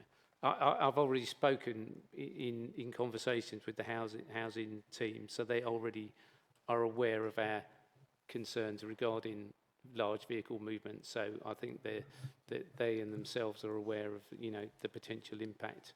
So hopefully they'll be looking to mitigate that as much as possible. I'll take it up with them. Thanks, Julian. Any more questions, Jackie? Thank you, Chair. Could you not put a temporary road through the playing fields? Given that there's going to be several hundred new houses built there, you could just reuse it again. That wouldn't, within the scope of a prior notification, we can't put those type of conditions on. It would be for housing if they were looking at doing that, but I think that would possibly cause, I can see why you'd want to do it to avoid the main residential routes, but I think it could probably cause other concerns as well. But we can make housing aware of these points that have been raised tonight. Thank you, Chair. What sort of concerns do you think that would raise? What other concerns? Sorry, Julian, Just the loss of the playing field and the potential danger of large vehicles going through the playing field would be the main concern, I think. If it helps, Jackie, I can think of two. One would be the fact that really the only practical way, if you were going to put a road through there, the only practical way of doing it, where you can easily join onto the main road, would take it down past the children's play park and the in-past leisure buildings. So that would create an issue. And the other main one for residents is, having fought for quite a while not to have part of the park taken for part of this new development, we would find it very difficult to convince them that road wasn't going to stay there. You know, we've managed to avoid getting houses built on our park. Now you want to stick a road through it. I think we would have a lot of negative reaction on our hands. yeah, I wouldn't advocate for that for obvious reasons. But I just thought temporary measure, and it can be reused again when ordered houses or when you renew the houses. I just thought it was a temporary idea, not a long-term solution, of course. But yeah, I'll take your point, Chair, about convincing residents it wouldn't stay. Thanks, Jackie. I mean, it's, you know, you think because we're talking about heavy traffic, even temporary, that would need to be quite a significant piece of engineering, that road. Otherwise, it'd just break up and make the situation worse. I think it's a good point, but I think we are probably, you know, I believe we are stuck with Laird Avenue for these two buildings. We just need to try and make sure we are mitigating the impact on local residents as much as possible. But it's a good point. And I think housing are aware of the sensitivities of what they're doing. They've done a wide consultation for the proposed scheme, so they've taken residents' views for those, and they will be aware, of the sensitivities of the established community nearby. So, as I said, we can put a few more points on the response to them, and they'll be good points. But yeah, I think housing will probably be wanting to manage it as well as they can, because if they're going to be redeveloping the site, they want good communications and good relationships with those neighbours. Yeah. At the expense of making this the Mike Fletcher show, if I can ask, John, that you definitely do give them some information to use, because yes, we've had a consultation on the latest proposals. Really, I think probably if anybody spoke about the actual demolition side of it, it might have been 30 seconds to a minute. Most of it was on what happens next. So people will need good information. Sorry, any more questions? Steve and then Srikant. Yeah, can I press the button to blow these big tower blocks up, please?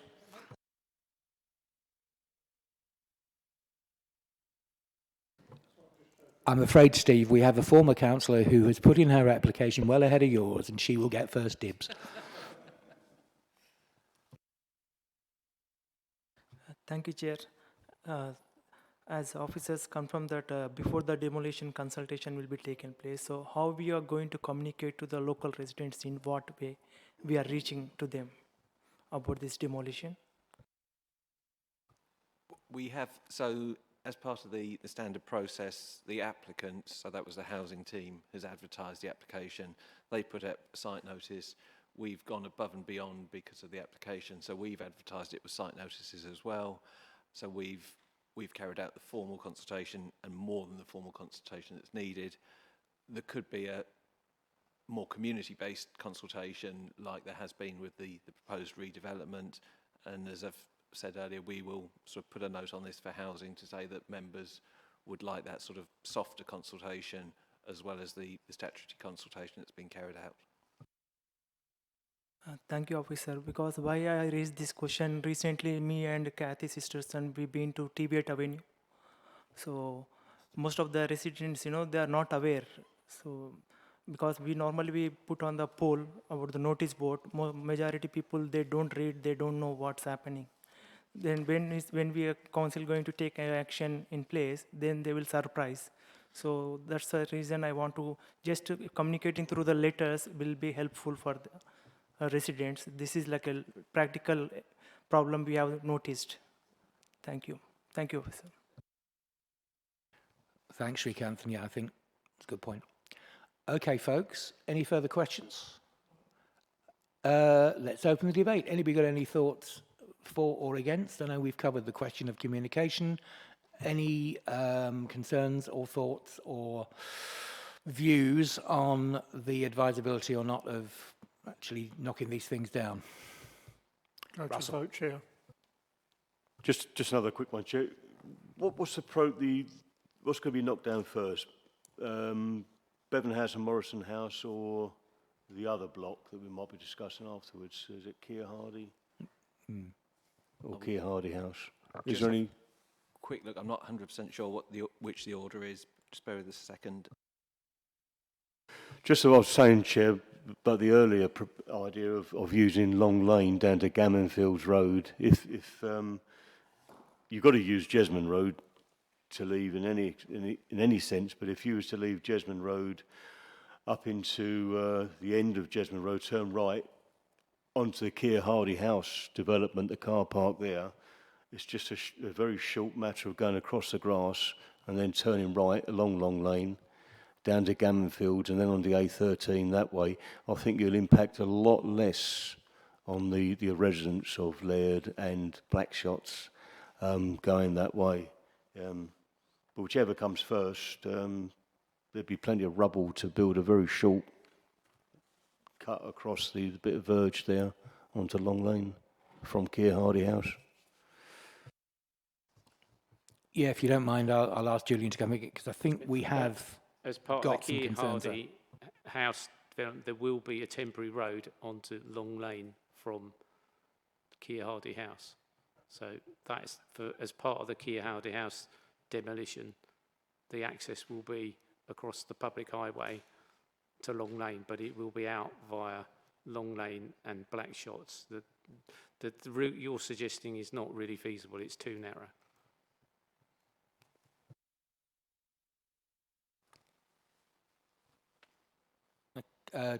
John, were you wanting to come in? Or yeah, just in terms of the scheduling, so the report says the overall demolition phase for the two sites will take circa 40 weeks to complete from the day the site is first possessed by the contractor.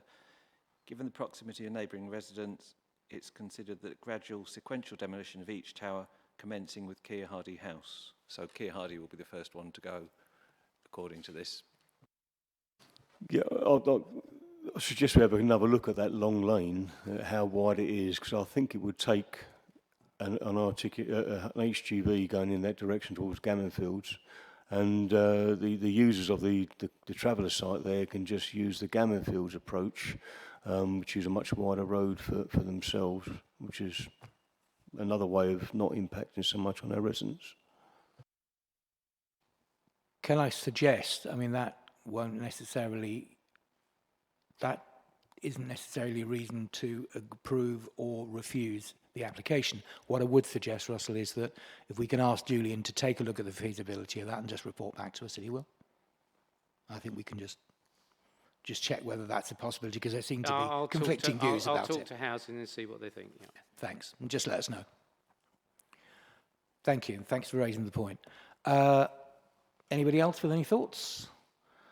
You just want me to go to the vote, don't you, basically? Right. Okay. So the recommendation is that the Chief Planning Officer be authorised to issue a decision to show that prior approval is granted for the demolition, with an optional condition that Steve presses the button. Councillor Green. Oh, right, you're our proposer. Thank you. It's more traditional to say, I propose that, but thank you. Do we have a seconder? Thank you, Steve. So proposed by Aaron, seconded by Steve. All those in favour?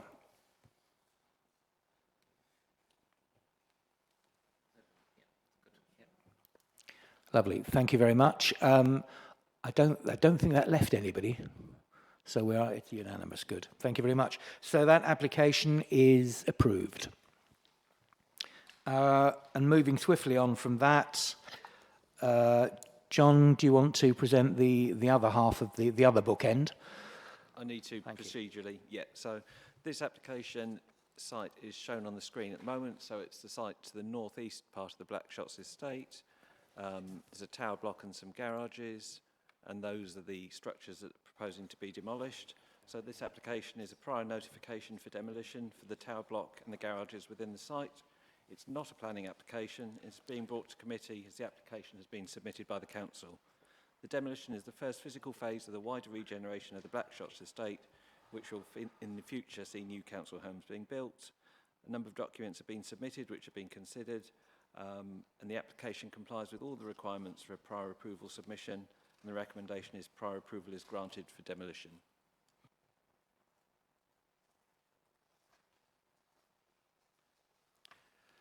Thank you, John. My apologies, I was just distracted by something. I was going to say we'll go through questions and debate, but I'm going to suggest that we keep it to anything that, any questions that you have or any points you want to make that we haven't already covered. So any questions? Fantastic. Any further points of debate that we haven't already covered? Lovely. Shall I go to the recommendation? Fantastic. So the recommendation, and stop me if you've heard this before, is that the Chief Planning Officer be authorised to issue a decision to show that prior approval is granted for the demolition. Do we have a proposer? Steve? Do we have a seconder? Oh, we're the other way around there this time. Great. Proposed Steve, seconded Aaron, and all those in favour?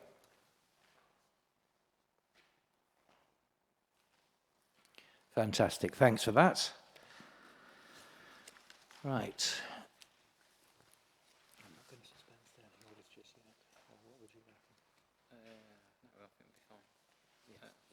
Yeah. Okay, so that brings us to our final item. ADV Thurrock offices, and may I ask Ebru to present the report, please? Good evening, members. So this application has been brought before the committee as it is a council advertisement consent application and therefore falls to be determined at planning committee. The application is retrospective. As you can see on the aerial photos, it relates to the existing flagpoles outside the civic offices on New Road. The application seeks advertisement consent for the display of 2 flags in front of the civic offices. The application involves flying the Remembering Srebrenica flag and the Progress Pride flag from the existing 8-metre high flagpoles. The 2 separate flags are intended to be displayed periodically to mark relevant civic and commemorative events. Here are some images of the 2 particular flags. So the first one is the Srebrenica flag, and the flag beneath is the Progress Pride flag. The display of the 2 flags is considered acceptable in terms of scale, siting and impact on the locality. The proposal has been assessed against the relevant planning policies and the national guidance, with consideration given to visual amenity and highways matters, and are considered acceptable. The recommendation is to grant advertisement consent subject to the standard conditions for such applications. Thank you. Thanks, Ebru. Now, any questions for the officer. Jackie. Thank you, Chair. This is a silly question, but why is it only coming here now?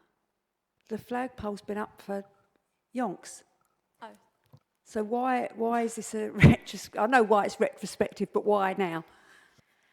So it's not for the flagpoles, but it's the flag that's actually being displayed. It's not one of the flags that have consent to be displayed without essentially advertisement consent. It's one of the ones that are not permitted. So it's got to be submitted as an application, essentially.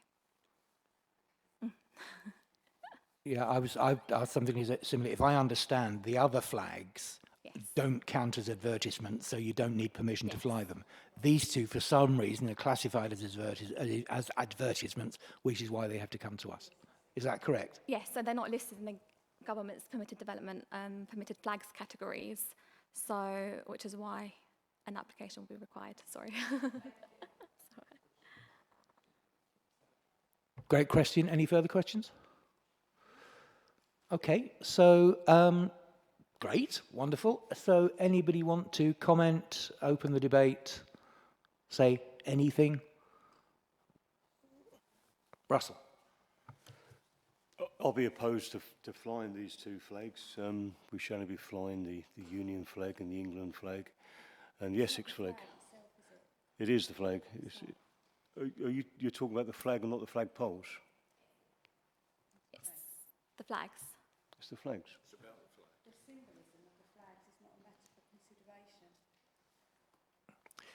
Sorry, Chair, I totally hijacked your meeting. I'm very sorry. I wouldn't ordinarily do that. So, just to clarify, yes, it is the flags, not the flagpoles. And these are, as I understand it, periodical flags. We would need to give permission for them to be for them to be flown. Excuse me. Might I ask, Ebru, does this mean that other flags might be proposed at some other point? Because these are periodical, aren't they? These won't be permanent. So these are not permanent, so they'll be only on the days where obviously remembrance or on the relevant days. The other flagpoles will still be there, so the Union Jack and the England flag that's currently being displayed can still be displayed. It's a third flagpole, or it's temporary. It doesn't replace those flags, but we effectively, I suppose, on the relevant days, the council are looking for the permission to fly those flags, and I assume if other proposals are received in the coming months, over the coming years, they'd also have to come to us as being not the standard flags, for want of a better word. That be reasonable? Sorry, yes.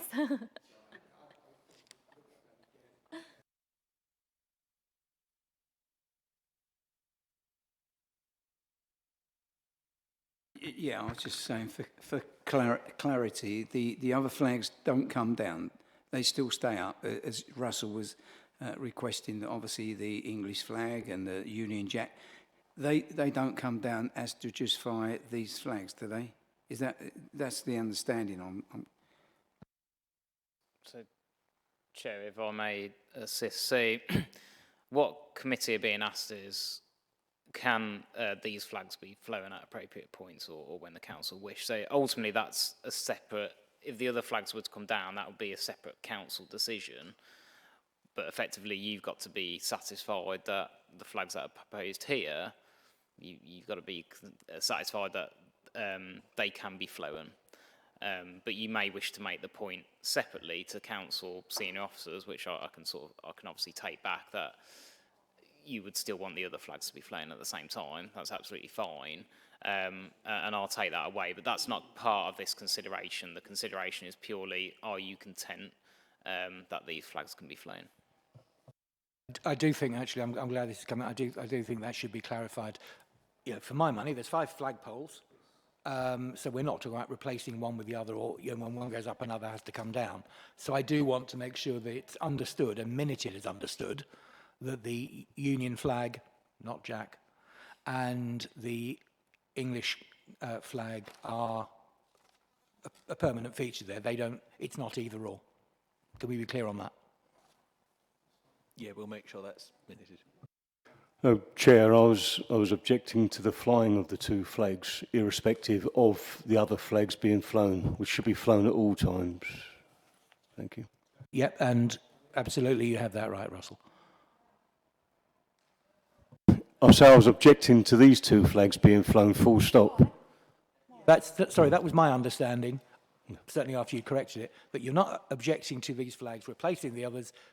You expect the others to be up all the time. It's these two flags per se that you would rather not see. Yes.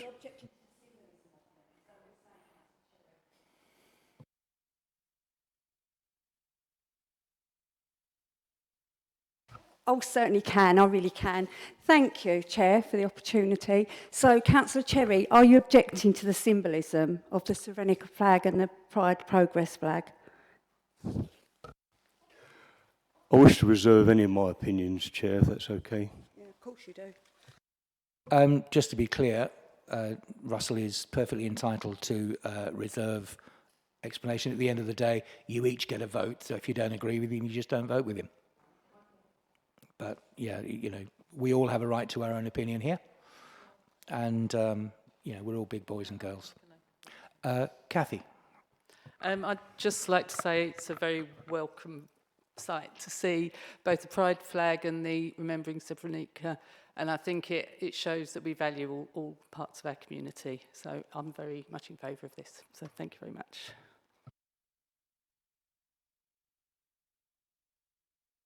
Anybody else for anything else? Or do you want to go on to the recommendation? Okay.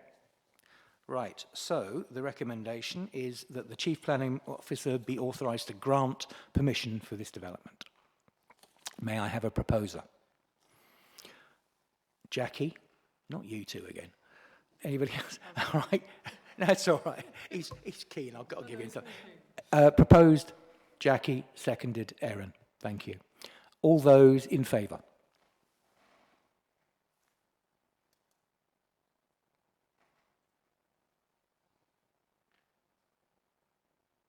Thank you. Against? Thanks very much. Oh, sorry. Just one thing for clarity, Chair. We can't unvote as long as you realise we're not going to unvote, but that Ash did say that he'd just go back and make sure that the other flags are still staying up. Yes, absolutely. Yeah. And I have to admit, you know, I'm assuming that they are. Yeah. Because they are our flag. Our identity flag, so right. Why would you take them down? Yes. Except, of course, on the death of a monarch, but we'll go to that another time. And just one other thing, Chair, can you just confirm this is a judicial committee and no political opinion should come into it?